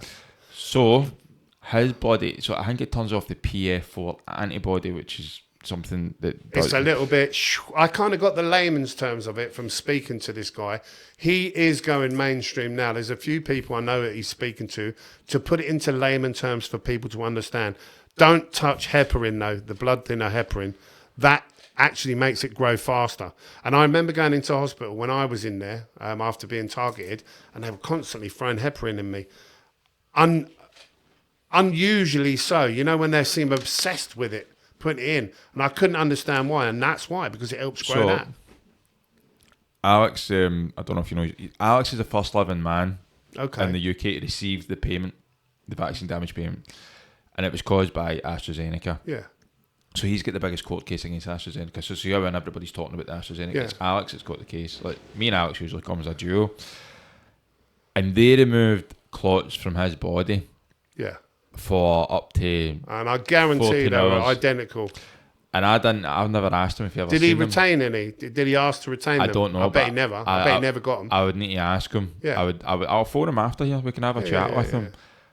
And I will honestly put £1 million. I put my house on this. Yes. That this is what they pulled from my I mate. put my life on it, and they grow to the size of the vessel. So these, you'll notice, are all very small. Yeah, they're quite small. Now, the reason for that is we used to find them initially in a post-mortem case, right? But ever since I've started shouting about it, they're cleaning them out. I'm pretty convinced they're cleaning the post-mortem cases out so that I can't find them in there. These are all from straight cases. So where I embalm someone and I put a pump into their carotid artery, you pump the fluid in, if you picture it in your mind. So I'm pumping the fluid in. When we've got the fluid around the body, I then take the nozzle out and there's back pressure. And a little bit of back pressure and it spits that out. And these are in people that haven't had a post-mortem. So they can't look and find them and remove them. These are in people they haven't violated and looked at. So you've never seen these in your life? Never. And I've been an undertaker for nearly 18 years. I worked for the coroner for 7 years on body recovery. So I was picking people up literally in bits, people that have been run over by trucks. If those were in bodies, I would have seen them. I would know. I've got a BIE registered embalmer who's done 25 years, right? He's never seen them, ever. He's British Institute of Embalmers registered.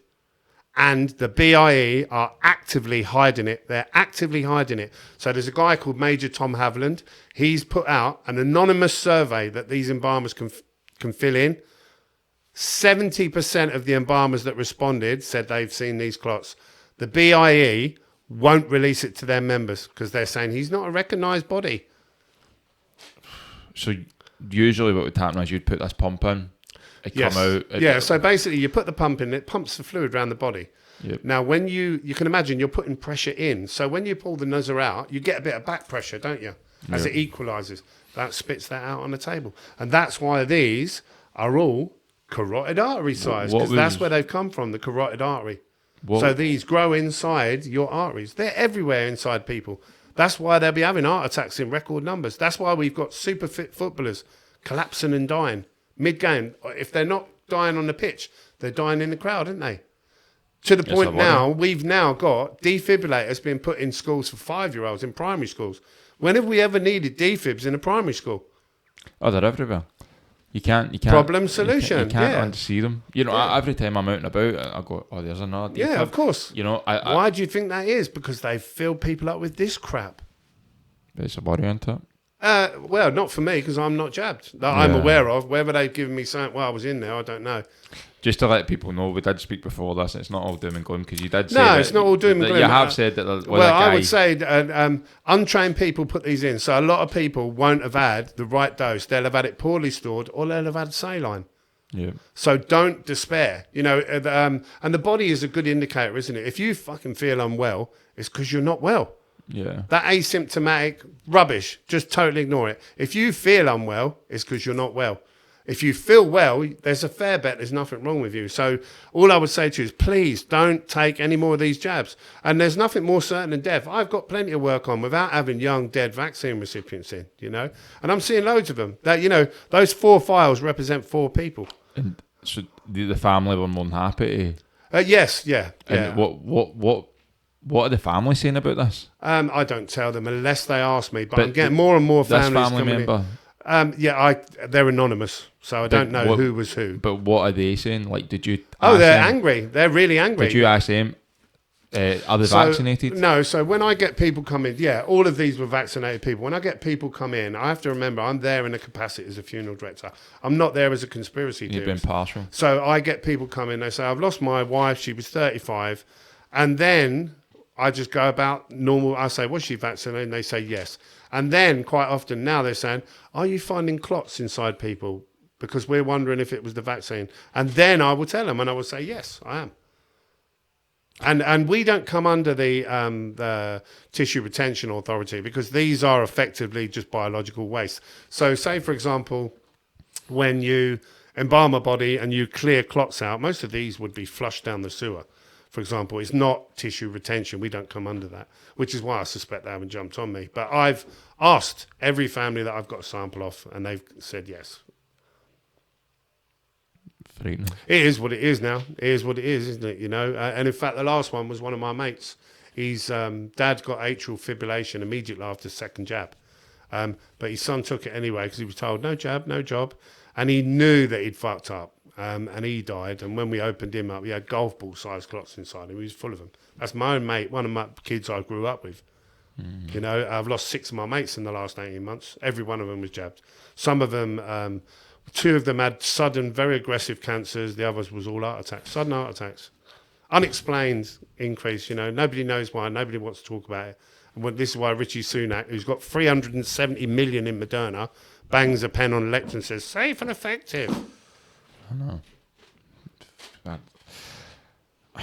Obviously, you've seen these in July. Yeah. And you've seen a massive increase in other deaths. We spoke about in 2020, you had an average death, said it was very rare for people under the age of 50. Yeah, of course. What is the average age now?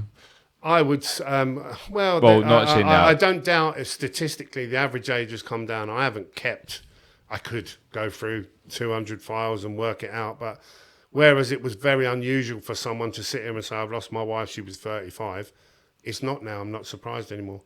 To give you an idea, last week I had a 29-year-old in, a 39-year-old in, and a 51-year-old in. That's not normal. That's not for a small funeral director. That's just not normal. Those people just don't die. How many people in their 30s go and get a funeral plan sorted out? No one, because you don't think about dying in your 30s. They're dying now. They're dying, and they're all been vaccinated.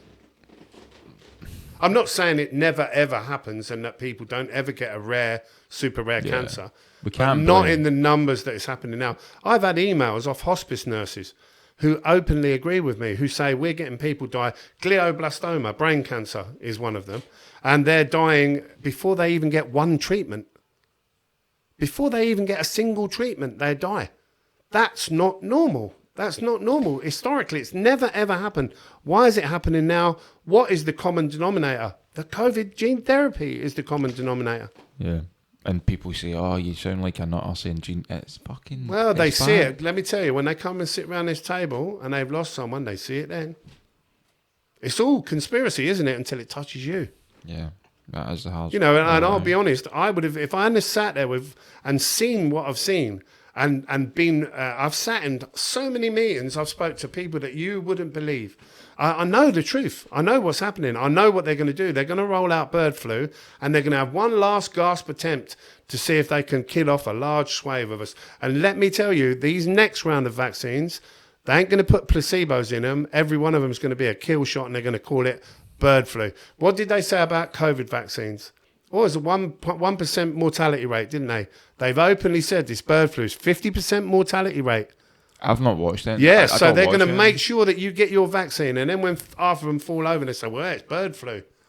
Mm-hmm. People need to wise up, and they need to wise up now and be prepared to fight for your life. Because I can tell you, when you've got people like Nigel Farage shouting about leaving the European Court of Human Rights, that's the only way that we're going to get rid of all these young men of fighting age that are taking liberties up and down the country. Why do you think that is? That's to remove your human rights, so that when they announce bird flu and they announce a mandate, you've got no human rights to say no. And you're not racist or anything like No, that, no. People try and jump on that. Do you know what? I look after a large swathe of the Afro-Caribbean, Ghanaians, Indians. I'm not racist at all. But I can tell you why they're importing them en masse. That's why, is to make life so unbearable that you beg for them to take your human rights away to get rid of these people. And you're removing your human rights as well. Then they announce bird flu. Then they announce a mandate. What right have you got to say no? Because you've given up those rights. I've not looked into all this. Problem solution. I've not even got questions on this. If you look at, do a Google search for Nigel Farage. Everyone trusts him. He wants to remove us from the European Court of Human Rights. You think Farage? Mate. And then the last chance saloon is the Nuremberg Treaty. Then, and once that's gone, we're finished. They'll come door to door, and they will force vaccinate. I hope not. They will. If you give up your human rights and they modify the Nuremberg Treaty, they will do it, because that's what's seen in the interest of everyone. Surely the people of this country wouldn't. Well, what have you got to fight with? I can't fight them. No, but that's what I'm saying. That we haven't. They took our guns away a long time ago. One of the best things that they ever did in America was the Second Amendment, the right to bear arms to fight tyranny. They can form militias. What have we got to fight tyranny in this country? Do you see tyranny? I do. What have we got to fight with? Sticks, stones, knives, and a cat. I've seen a bit of both. I see tyranny and I see feudalism. Yeah, exactly that. Everyone's got fingers in pies. I don't doubt that. But these people, they are. How can we overthrow them? How can we get rid of them? It's the numbers, and that's what they're most frightened of. Trust me, they are going to come for us. They're going to come for your kids, and they're going to come door to door. They will do it. Bird flu. And if you were them, I mean, I've spoke to 3 peers in the last 4 months who have rung me, who have approached me, and they've openly told me they're flapping in Westminster. They're flapping. They're running around like headless chickens because they know they're coming on top. They're panicking. Panicking over. Yeah, even Graham Brady at that meeting in September of 2021, he said these people won't give up power easily. They won't. Yeah. Because they're going to lose everything and they're probably going to end up locked up for the rest of their lives. What do you think they'd be prepared to do? Mm. Do you know, would they perhaps do a scorched earth policy? Why do you think they're trying to bring back conscription? To throw as many kids into the meat grinder in Ukraine. It's all part of the same cull. So obviously I want to kind of touch on these again. And this, again, I done a podcast with a woman who's a funeral celebrant. Works in the funeral industry, big fan of yours anyway. She's speaking out. She speaks out now because she now, you know, she doesn't go through this process which you go through, but she's seen enough now to go, there's a problem here. And one of the questions I asked her since the rollout, what's it been like with kids and the level of deaths now regarding children, is one of the most shocking ones to actually ask someone. But I mean, what is the death in children been like? So there's a very interesting thing. Obviously, we're seeing more kids. We don't see kids here that often, especially babies, because the hospitals now deal directly with the crematoriums. Sorry. So the way that works, or it used to work, is you would get, say for example, people went into hospital, she went into labour, lost a baby. The bereavement department would give them a list of accredited local funeral directors. They would then contact a funeral director of their choice and go with them. That's changed now. Since the COVID rollout, the hospital would deal directly with the crematorium. So we're not seeing the babies coming through. But if you go down to the crematorium, in the waiting room, there's a digital display, and it's an information board publicly available, and it lists the name of the deceased, time of the funeral, the chapel it's in, and who the arranging funeral director is. And we're seeing loads of babies down there, and the arranging funeral director is Milton Keynes University Hospital, and that's the same up and down the country. So what about children? Like, so we've had a couple of kids in that have died, but how many more, I don't know. I mean, you never used to see any kids, but you know, we are seeing them. Where they're going, I really don't know. I suspect the hospital are probably got a similar sort of arrangement. You know, that's my gut feeling. I mean, you spoke, obviously, since you've spoken out. Yeah. What has been the backlash of it? Oh, the Milton Keynes Hospital banned me from attending. I'm not allowed to go and pick deceased up because I've said I'm not happy because this is what I'm seeing. How long have you been working for them? So I don't work for them, but obviously during the course of my work, I go to the hospital to pick deceased up. They won't allow me to go anymore. I have to send my colleague. Yeah, because they're not happy with what I've said. Why? I don't know. I'd love to have open dialogue with them, sitting in the table and with this there. They won't talk about it. Won't talk about it. Very aggressive. It is what it is. I went to Stoke Mandeville, a couple of years ago, and got into a chat with a girl called Helen, who was a hospital manager there, mortuary manager. And she openly admitted, yes, it turns the blood to glue. They see it on their tables, and I quoted her. I went back about 6 months later. As soon as I walked in, she was like that. She'd obviously been heard what was said and been pulled. I never said that. I said in COVID victims. No, you never. And my embalmer was with me as witness. I said, he was with me. Oh, I'm not talking, you know, and yeah, it got all shitty with me because they don't like being found out. You know, it is what it is. It's the worst kept secret in the funeral industry. And I can tell you, there won't be many funeral directors queuing up for any more bird flu jabs or anything else they offer. No, unless of course they're told no jab, no job. And no jab, you know, you can't have a business or a bank account. And have you lost contracts through it as well? No, I've never had contracts. So the way it works with me is not the co-op or anything. No. I used to work for the co-op as an employee. I didn't have a contract with them. Because they mandated for the co-op employees. Loads of them have died. I know 3 funeral directors that died in one branch within about 8 months. Really? Yeah, sudden, very aggressive cancers and heart attacks. You know, because they mandated it. The the funeral, the girl works in the funeral, she used to get jobs from the co-op, but they've shunted her. Oh yeah, of course. If she said anything, because at the very top, of course, it's very Masonic and very well connected, and it's Coming across that way, isn't it? yeah, of course. They know the truth. They know who's dying, same as I do. It's not unique to my funeral home. It's the same in every funeral home. They'll know, even down to the arrangers who have nothing to do with deceased but arrange funerals. They'll know the number of youngsters that are coming through, and they'll know that's not normal.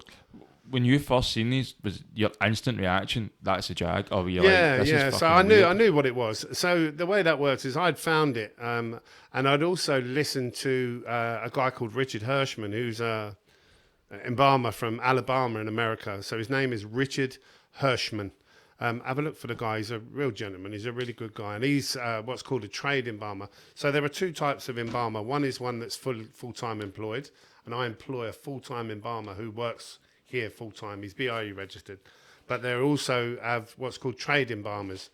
And they go from hub to hub and place to place, and they get paid by different funeral directors per body. So the more they embalm, the more they do, kind of thing. And some funeral directors will wait until they got 3 or 4 bodies in, then call a trade embalmer. He visits, embalms 3 and disappears. I have a full-time embalmer. They all know. In fact, have a look at Major Tom Haviland is another one. He's been conducting an anonymous survey, and every governing body of embalmers, nobody would reply. Nobody would give it out to their members except one. I think it was the Idaho. And he had a response from over 270 embalmers, and 70% of them admitted they'd seen these clots. Now, surely all of us want what's best for everyone, and if we saw a terrible thing taking place, wouldn't you want to know that there was clots forming inside someone? Wouldn't you want to be able to address it and hopefully save these people? Why does everyone don't even want to do the survey? So let's go over the police. So a couple of years ago, because I've asked you, are the police interested in this information? No, not at all. So basically, I had a phone call I took from Mark Sexton. Together, we went to Thames Valley Police Station here in Milton Keynes. I went up to the desk sergeant and I said to him, listen, I'm a guy, my name's John, I run a local funeral home, and I've got real concerns over a number of deaths of people that I've had in my care. And I would like to sit down and talk to an officer about that, And he went upstairs. He clearly spoke to his boss and came back downstairs totally disinterested. He didn't want to know. And he said, there's no one free at the moment. And we sat there for 3 hours. Mark Sexton will tell you. We'll be in touch. There's no one free. And I went away. They wouldn't even sit and listen to what I had to say to consider it. Now, as a funeral director, I have a duty of care in the same way a police officer does. I have a duty of care to raise any concerns I have about any deceased in my care. Let me explain. If I go to the hospital and I pick someone up and I get them back to my place and I roll them over and there's a knife hanging out their back or a puncture wound, I have a duty of care to raise those concerns for 2 reasons. One, as a decent fucking human being, you should be raising concerns if you see something you're not happy with. That's what you should be doing as a father, as a decent man. And number 2, I have a legal obligation to do so. If you come across a body and there's a knife hanging out of it, you have a duty, a legal obligation to raise those concerns to the relevant authorities. They didn't want to know. And I've had officers in here. I've had several police officers have come to my funeral home and openly admitted they know what's going on.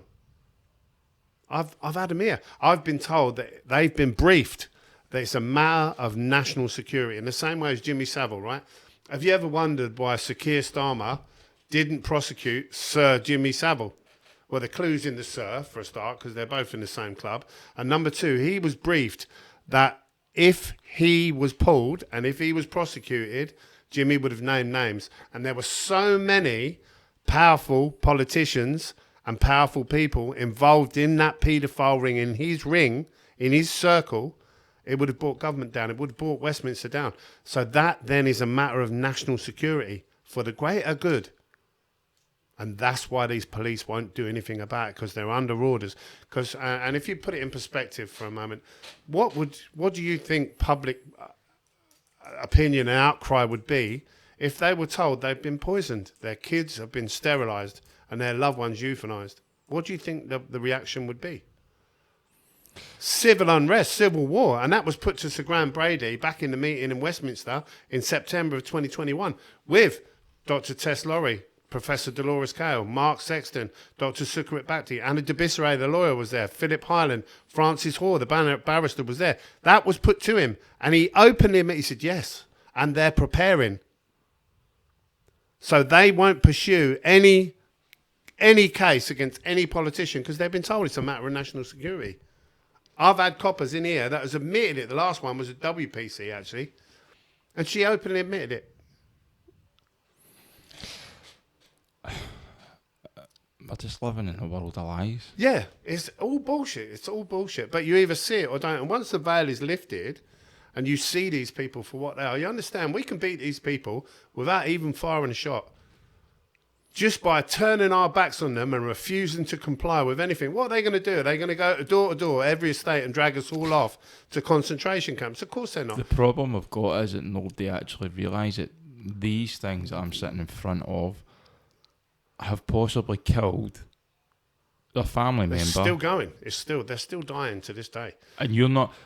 It's interesting because you said earlier on that you're not getting these anymore, but you're under the impression that these are getting taken out. I'm not finding these in post-mortem cases.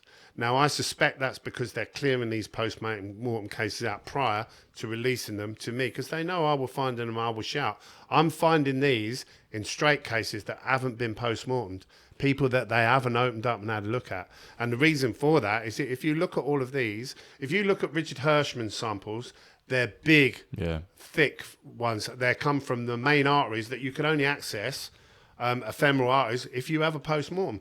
These are coming straight out of the carotid artery, which is like about the same as a pencil, which would correspond perfectly. These are coming out of those arteries. And they're the ones that they can't get in to have a look at. So, of course, we're connected, we're making an incision, we pop a pump in, we pump fluid in. As we take the nozzle out... as we take the nozzle out of the carotid artery, the pressure spits those out, and they're all carotid artery size. Look at them; they're all universal size, and these have come out of straight cases, non-post-mortem. That they can't hide it because they're not cutting into them to find them. And you're asking these family members, are they vaccinated? Yes, they've all been vaccinated. I know because have you came across any that haven't had the vaccine? No, none. Which is reassuring for those that haven't been vaccinated. But it is, and it also, you have to put yourself in the mindset of these psychopaths. Now, imagine you were born into a certain level of authority and you were given the task to thin the herd.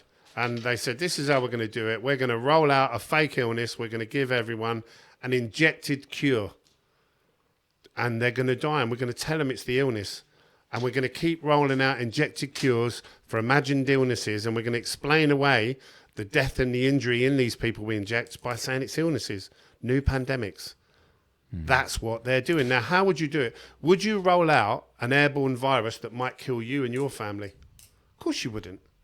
So that's why there's such a drive and push to inject it into you. It has to be injected. See, I'm assuming that you're saying that you don't believe in COVID, is that correct? I believe there was certainly something released that hospitalised people. Agreed. And then I think it was a mixture of malfeasance and protocols that finished them off. And then the cure. The cure is growing out. People are dying from heart attacks, strokes and super aggressive cancers in numbers that I've not seen before and at ages that I've not seen before. And the correlation there is the vaccine. These people full of this crap have all been COVID vaccinated, and they'll roll out the next one and they'll totally poo-poo and gaslight us again. Well, I don't even think they'll get to see us now. I think they'll come in a bit more heavy-handed. They flew these vaccines in 6 months ago before any mention of bird flu. I tweeted about it about 6 months ago. If you, anyone out there, go through my tweets, you'll see I tweeted. The moment I heard from this commercial pilot, he said, I'm flying in plane loads of vaccines, bird flu vaccines. And he mentioned bird flu. And lo and behold, what are they now talking about? What would, like, the things you've said, I can agree with. Do you know what I mean? But again, we don't want to go down the route of being conspiracy theories. But the one thing we can't deny is this is basically history. Yeah. I'm holding a piece of history that this has not even been seen. No, And no. They won't even look. I and don't doubt they've not investigated it. I don't doubt there are pathologists who are seeing this. I know, because what you have to remember, before these people come to me, the post-mortem cases, they're looking at them that end. They see them. If I see them, that's only what they've left. So they know, they're very aware. They've obviously got some sort of vow of silence. And how long, and then we go back to how long do you keep a secret? How long do you keep a secret before you are complicit in the crime? They're all up to there now. They've got nowhere to go. Where can they go from here? Can they say, well, no, we do see it now, 4 years in? They can't. Yeah. With I want to make sure you get into your mic with this one. If you were to look down that camera, Yeah. and speak to people that work in the funeral industry, what would be the message that you would send to everybody that works in your industry that you're saying that this is happening? Yeah. What would you say to them regarding this? And would you say, if you don't stand up, you're possibly going to be complicit in the future? What would you say, Well, John? the bottom line is, especially for all the colleagues that I used to work with at the co-op, they mandated these jabs, didn't they? You know it and I knew it. And you had to roll your sleeve up to keep your job. Now, you know who's dying. You know what they're dying from. You'll have seen these. If you've been in the room with the embalmer, you'll have seen these. You know who's dying. And at the very least, you know the ages of people that are coming through. It isn't right. So when they roll out the bird flu, which is the next one that's coming, are you going to roll up your sleeve? When they say no jab, no job, are you going to keep your job? Or are you going to roll, you're going to roll up your sleeve and have another one? Or are you going to start shouting? Or am I going to be the only one who's told the truth? And I'll be resigned to, I know I'm going to be on the right side of history. You need to stand up, because how many people are going to die because they believe the next lie and you could have saved them? A child, a baby. What are you going to do? And I would urge them, because trust me, they're going to knock on their door. If they don't agree to roll their sleeve up, they'll be coming to their door when they mandate as well. They will. They will. They're going to come and jab you as well. And me. We'll all be jabbed. That is the plan. So it's entirely the future. Our future, collectively, is in your hands. And the idea really of me speaking out is, I know it's a numbers game. So my idea was to tell the truth and to inspire people, and then to stay alive, to prove to them it's not a death sentence, being honest. And they can come and get me tomorrow. It makes no difference. I'm not frightened of dying. That's the difference. But I would urge them to think about the future for their kids, because if they don't, they're going to they'll nail them all. The thing is, if they start to stand up and start talking about it, if you were to encourage them to speak on regards to this and speak out regarding these, I mean, you're still in a job. Yeah, of course. I'm I'm still here. Well, what I would say with people, do you know what? If you ain't got the confidence, if you want to reach out to me, I will give you the people to talk to get it mainstream. If you haven't got the confidence to go mainstream, or you're worried about losing your job, do you know what? Tell your local shopkeeper. Tell the guy standing next to you in a queue. Just tell people, so that they all know that something is very, very, very wrong. And when they roll out the next lie, people don't roll their sleeves up. That's what we need to do, because otherwise these people will kill us off. They'll keep going. How many pandemics does Bill Gates? They couldn't even contain his laughter as he sat there next to Melinda and said, the next one's coming and you'll take notice of this one. What can't people see? And this is why people like Richie Sunak have got hundreds of millions in Moderna. What can't people see? That your future is in your hands. But if we collectively say, do you know what? No, we're not doing it. And fuck you stick your jabs up your ass. What are they going to do? Are they going to round up 65 million of us? People need to see it for what it is. And history is full of defining moments, isn't it? World War I, World War II, and other wars, and defining moments where people have stepped up. And what we've got at the moment is what I call a trench warfare mindset, where picture you're 1914, you're on the Somme, and all these funeral directors are all sitting in the trenches, all about to go over the top, and they're all waiting for someone else to go over first. Well, I've done it. I've gone over and I'm still here. Back me up. Tell the truth. I'm not asking you to invent things. I'm not asking you to lie. I'm asking you to stop the killing and the death of innocent people. And you know that's what's right, and that's what you should be doing. I say, John, you're 100% right. They know. I've seen the look of shame on their faces when they look at me and they look at the floor, because they ain't got a fucking backbone and the moral compass. Their families are going next. They're going to get their families as well. How hard are you willing to speak up? It'd be no good trying to tell the truth when they're on your doorstep, holding you down and sticking the needle in. Now is the time to do it now. See, that's the worrying thing, because obviously what you spoke about earlier, I've not 100% heard too much about this human right. We spoke about it earlier on, and it is as if we're going into this dictatorship of... Yeah, ECHR, the European Court of Human Rights. Farage is pushing to get us out. He's pushing to get us out under the guise of that's what we need to get our country back, to get rid of all these illegal immigrants. You're going to be giving up your own human rights. Do you know why you haven't been forced vaccinated? Because you've got human rights. If those are removed and they mandate bird flu, they can vaccinate you. They will vaccinate. If that's what they want. They want it in everyone. They want it in everyone. And I don't know. These people think they've got a seat on the ark, or they're taking loads of money. Who knows? They're in up to there now in this crime. I'd be on the right side of history. I will meet my maker with a clean conscience, and I'm not frightened of death.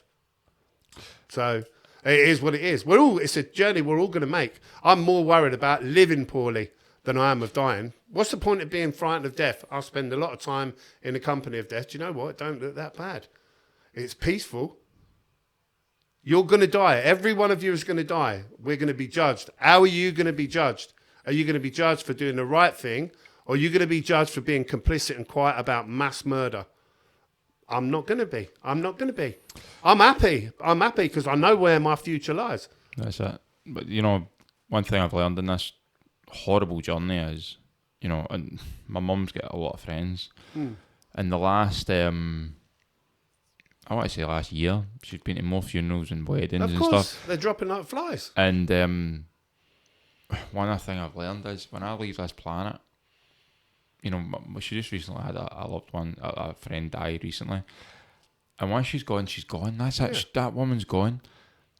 At least when I go, and you go, I'm hoping people will still talk about us in years to come to go, these guys spoke up for the truth. To be honest with you, I kind of look at it like this. I've never been a deeply religious man. I don't doubt there's a creator. And because I'm an engineer, everything is black and white for me.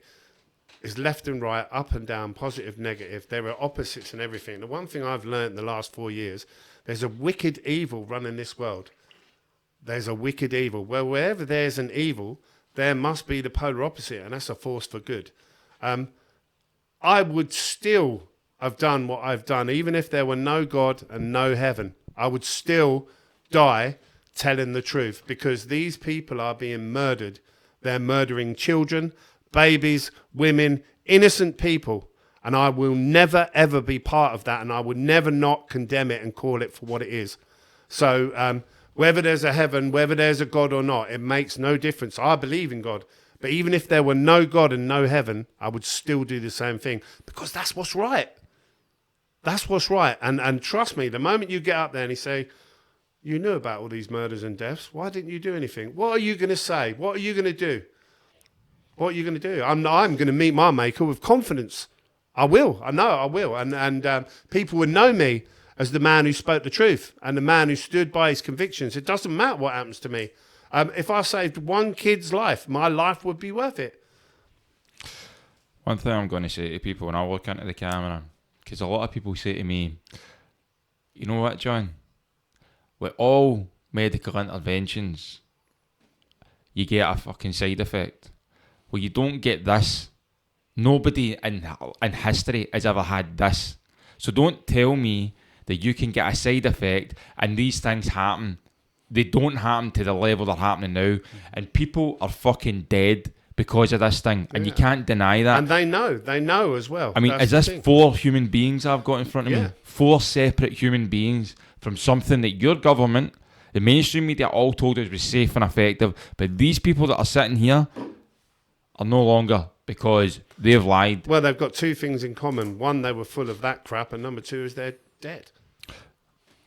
In regards to that as well, John, do you know if these are...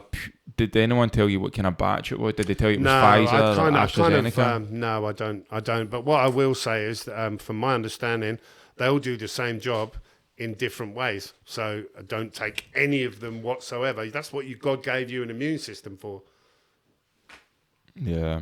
Is there anything you want to kind of touch on before we wrap up? Like, No, is there any, I would just say, do you know what? In the coming days, they're going to make it very, very difficult. They're going to say no bank account, digital IDs. They're going to push you to the limit. But the bottom line is this. We could be living in a mud hut in the middle of... Mind doing. Yeah, we could be living in a mud hut in the middle of a field. What difference does it matter if you are dead or sick or dying? Do not take any of these vaccines, especially even things like the flu vaccine. It's on the same platform. The HPV vaccine, I could tell you a horror story about the HPV. One of the girls I met in September of 2021 was working for the government. And I'll take the time to tell this because it directly affects kids, right? She was working, and I said to her, how did you fall out with government? And she told me a story. It was on the HPV vaccine. So the HPV vaccine was invented and touted as a prevention for cervical cancer, right? So she was working on this, but she noticed why it would provide minuscule protection against cervical cancer, it would compromise the integrity of a cervix, right? And that would mean that women could get pregnant, but as they entered the second and third trimester, and the weight bore down on that compromised cervix, it would rupture, and they'd lose that child, a miscarriage, right? So she went to her bosses, and she told them what she'd found. And do you know what they said? So she didn't kick off because she's an intelligent girl. She went away. She tweaked the vaccine so it offered much more protection against cancer, and it didn't damage the cervix. And then she went back to her bosses, not with the problem, with the solution. And they fucked her straight off. They sacked her straight away.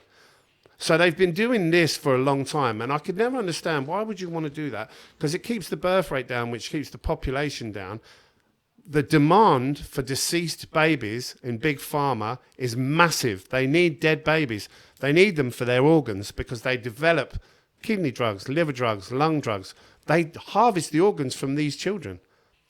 And they couldn't keep up with the demand for dead babies. So the HPV vaccine is to keep the numbers down and to supply the demand for dead babies. Now, when I worked for the co-op, I used to go and do what was called the baby run. It was a contract they had with John Radcliffe Hospital. They would go there and I'd pick up between 1 and 4 babies, and they were all gestation 4 months to 6 months.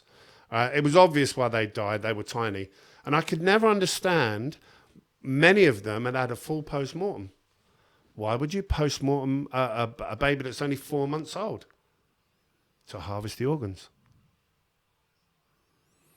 People need to understand that. Don't let them touch your children with any vaccine whatsoever. None. Why harvest the organs? Why? To develop new drugs. Okay. If they want a drug that's going to destroy your kidneys or help your kidneys under the guise of helping your kidneys, they need kidney tissue. Mm-hmm.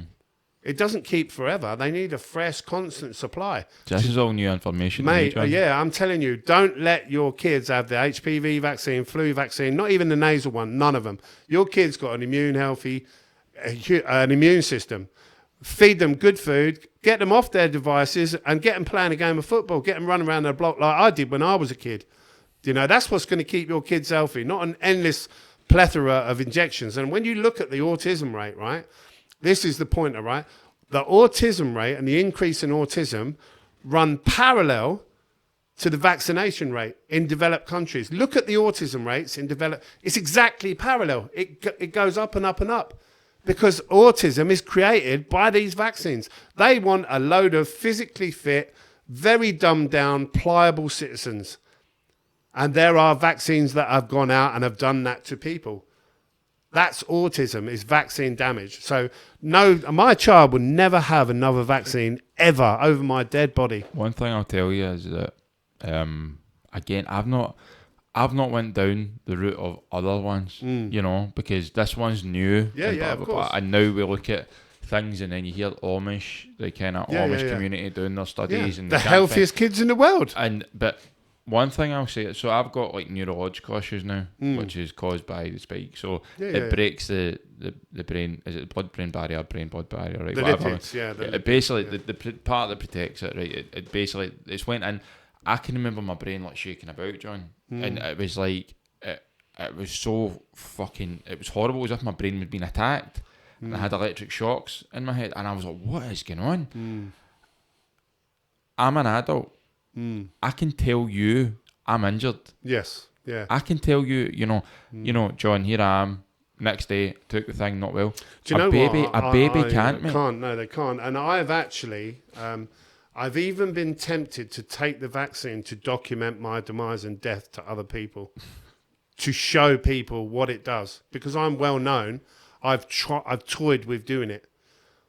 That's how desperate I am for people to know the truth and document my decline and my demise and death. I don't want people to take these poisons anymore. These people are killing us off. This Agenda 2030 is a real thing. People need to understand that. I wished, and you know what? You kind of wonder why you're here, don't you? I kind of know now. I know why I'm here.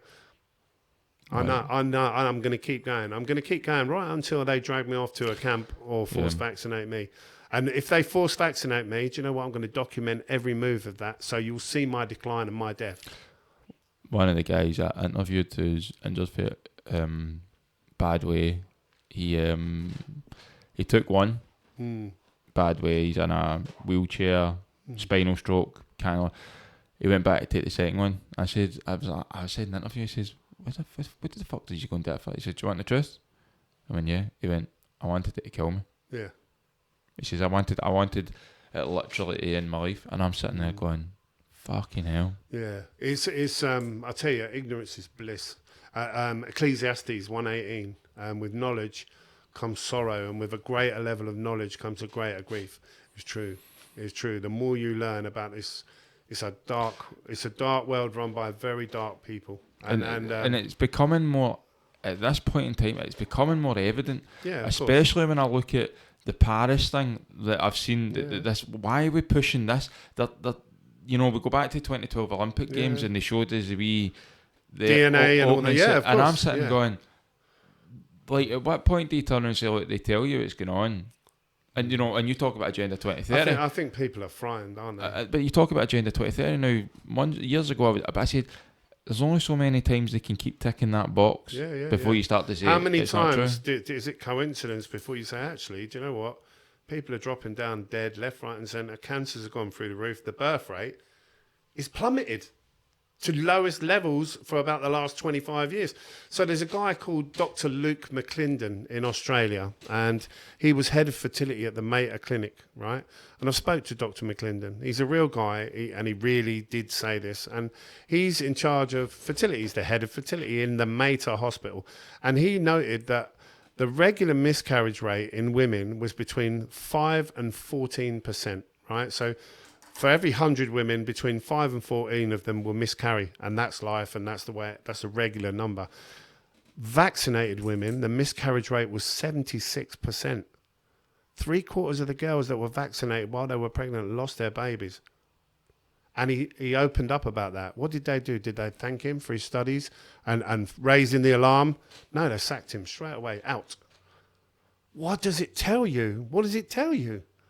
These people are cutting the grass. They're thinning the herd. I'm hoping I covered a lot today, John. Well, all we can do is try, mate, and I'll keep speaking out right up until they come and get me. I really don't care. I'm beyond caring now, because why is your family any less important than mine? I wish I could have got to you before you got damaged. Yeah. Well, one thing I'll say, regardless of what you've said in this podcast regarding the views, because people are going to say, oh, he sounds like this. Yeah, it doesn't matter what people say. Yeah. But one thing you can't deny is that these are real. Yeah, of and course. This is happening. Do you know what? I've spoke to Jewish people, I've spoke to Muslims. They've all been poisoned by it. It doesn't matter what faith or what colour. They put needles in everyone's arm. There'll be Muslims that are dying full of this. There'll be Christians, Sikhs, people of all faiths and all colours. If you've lined up and been given these injections, there's a good chance this could be growing inside you. And if you've lost someone, that could be why. It's so I speak for everyone. It's not just, I don't only want white Christians to survive, or this is for everyone. This is an attack against humanity. All walks of life. Of course. And the sooner, but they play a great game of divide and conquer, don't they? Whether it be Black Lives Matter, Islamophobia, there's always an excuse to divide us. And if people came together and they saw who their common enemy was, we could walk over them. We could walk over them and we could hold them accountable for this. And I like to think at some point in the future, they will be held accountable. And you know, I'm a small cog in a big machine, but I feel very proud to have been part of the movement that's calling these murderers out, because that's what they are. They're murderers. Well, John, this is not a nice subject, and it really is dark, and it really is scary times. Is it anything you want to finish on at all before we finish? No, all I would say is, you know, network, try and become as self-sufficient as you can, and try and get rid of any debt that you've got, because that is a yoke around your neck, debt. And what they're going to do is, when the digital system comes in, if you're saddled with debt, one of the carrots that I've heard that will be dangled is, in order to get people to go digital, they're going to absolve you of all debts and start you scratch. Don't fall into the trap, man, because once you go digital, we're in big trouble. You know, you'll go to let me give you an idea of what's going to happen. So you're going to go to the petrol station, you're going to try and fill your car up, and they're going to say you've had your carbon footprint for this month, and your car is going to decline, and you won't be able to travel. All these electric cars that they're trying to make you buy, they're geo-fenced. So let me tell you, there's a guy I spoke to a little while ago, went and had his car serviced, and part of that service, it was an EV, was a firmware update. Now, he sat in the car, he turned the car back on, and you get new terms and conditions for new firmware come up. And he had time to kill. He wasn't working, so he read through it. They're geo-fenced. So when they announce another lockdown, those electric cars are not going to work, and they're monitored by the 5G network.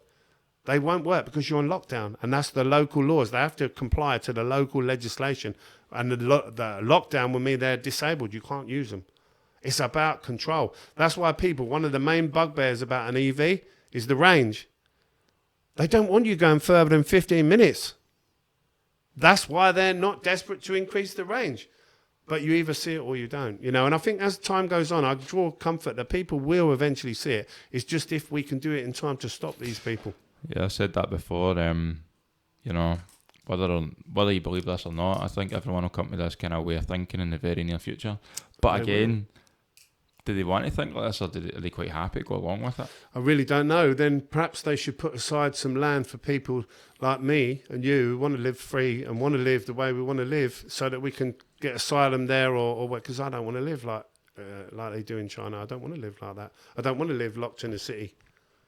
And some people don't believe. You know, I do this thing TikTok. You know, the TikTok app, and I was on a TikTok. Like, you do this thing called Live, and what happens is it goes through random people. And this girl came in from China, so she could kind of, you know, hard to understand a Scotsman, you know.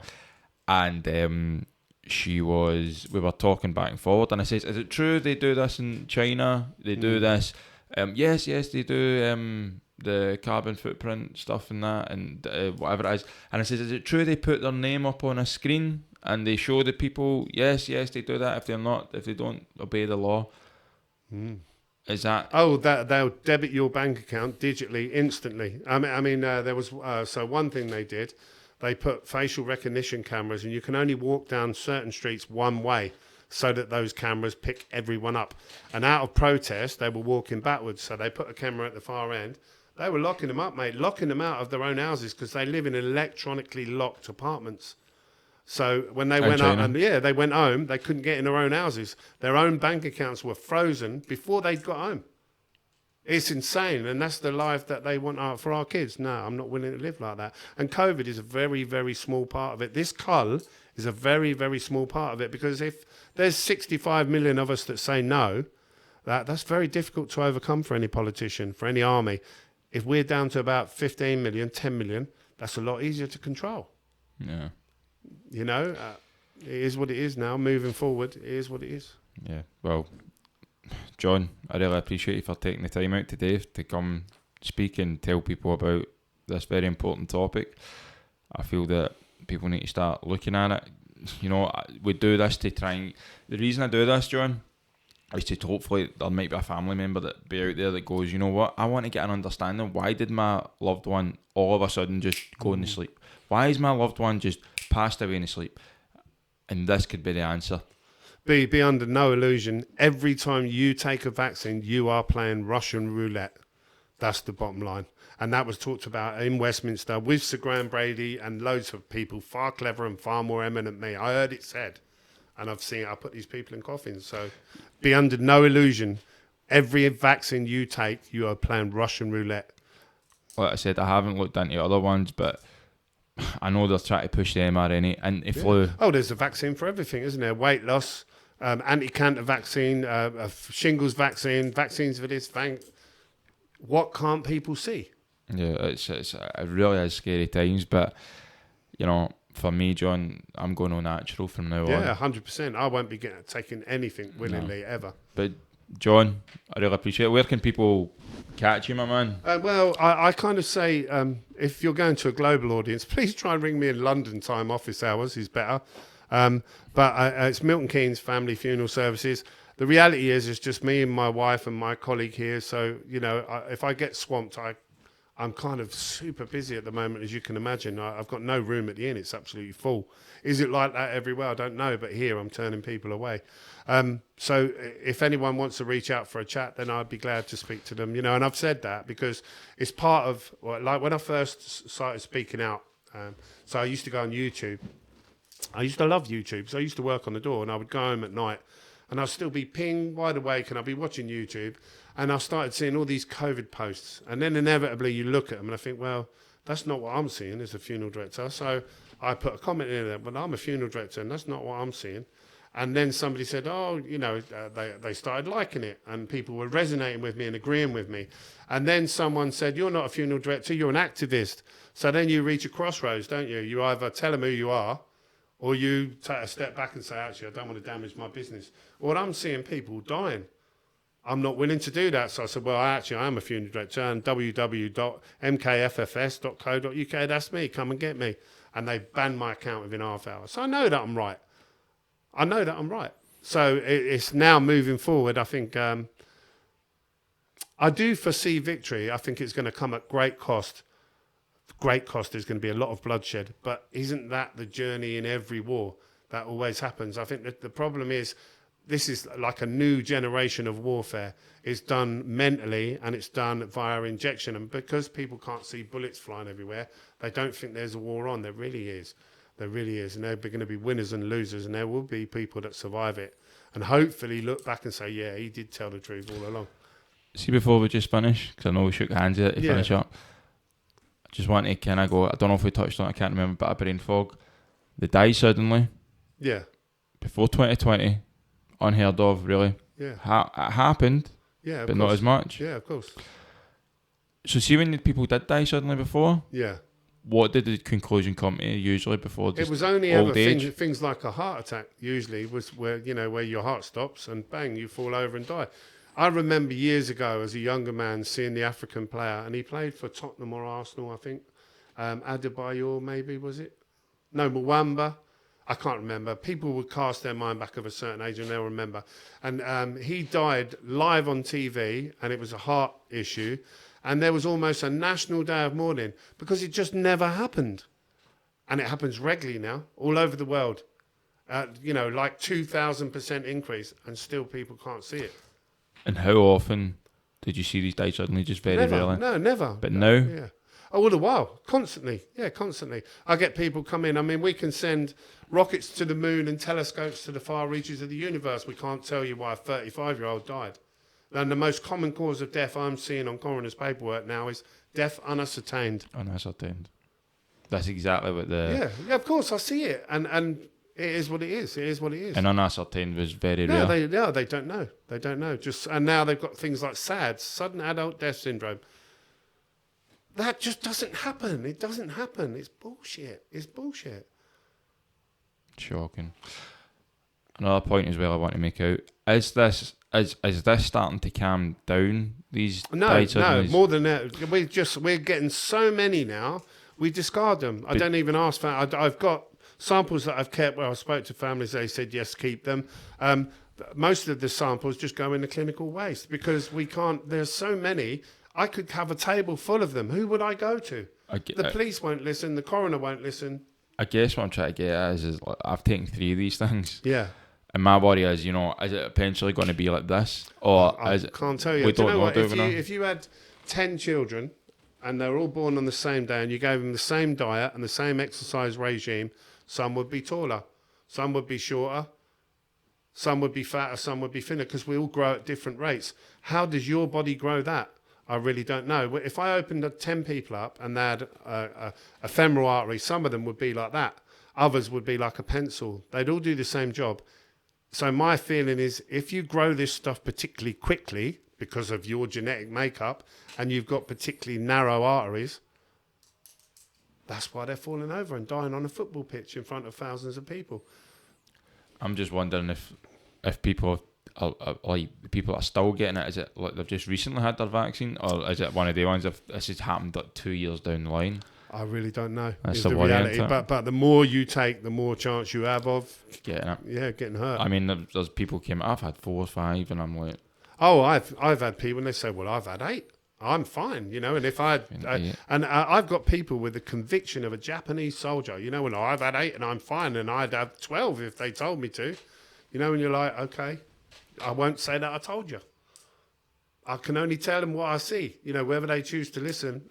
And people will mock me, but the figures speak for themselves.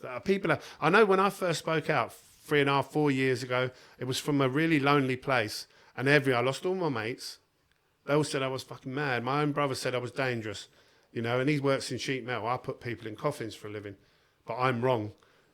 You know, it's what can you do? What can you do? And now they're not saying it anymore. And when you look at Facebook, all them profiles that had double vaxxed and Johnson & Johnson, all them profiles are gone now. I've never seen so much buyer's regret. I mean, you look at whenever they advertise on Facebook, or I mean on Twitter, they shut down their bloody comments, these companies. But I mean, you go onto Facebook and you see it, and the negativity now is like 90%. And that's my hope, was when they roll out bird flu, and they're going to, because that's their last gasp attempt. What are people going to do? There will be people that buy into it. Who will those people be? Mainstream media ones. Mainstream media ones, the people that are already sick because they'll need protecting. And that's they're stuck now, aren't they? Their health is ruined because of the jabs, so they need more protecting. And a good indicator visually is the people that are still walking around or driving a car on their own with a mask on. They're the ones that are going to line up. Yeah. I'm going to wrap this up, John, but it's been a pleasure, mate. And you, brother. Honestly, mate, I really appreciate it. And we just got to keep going. If you ever want to talk again, and I'm still here. Yeah, mate. Yeah, We'll be in contact always, John. I appreciate it, mate. Thank you.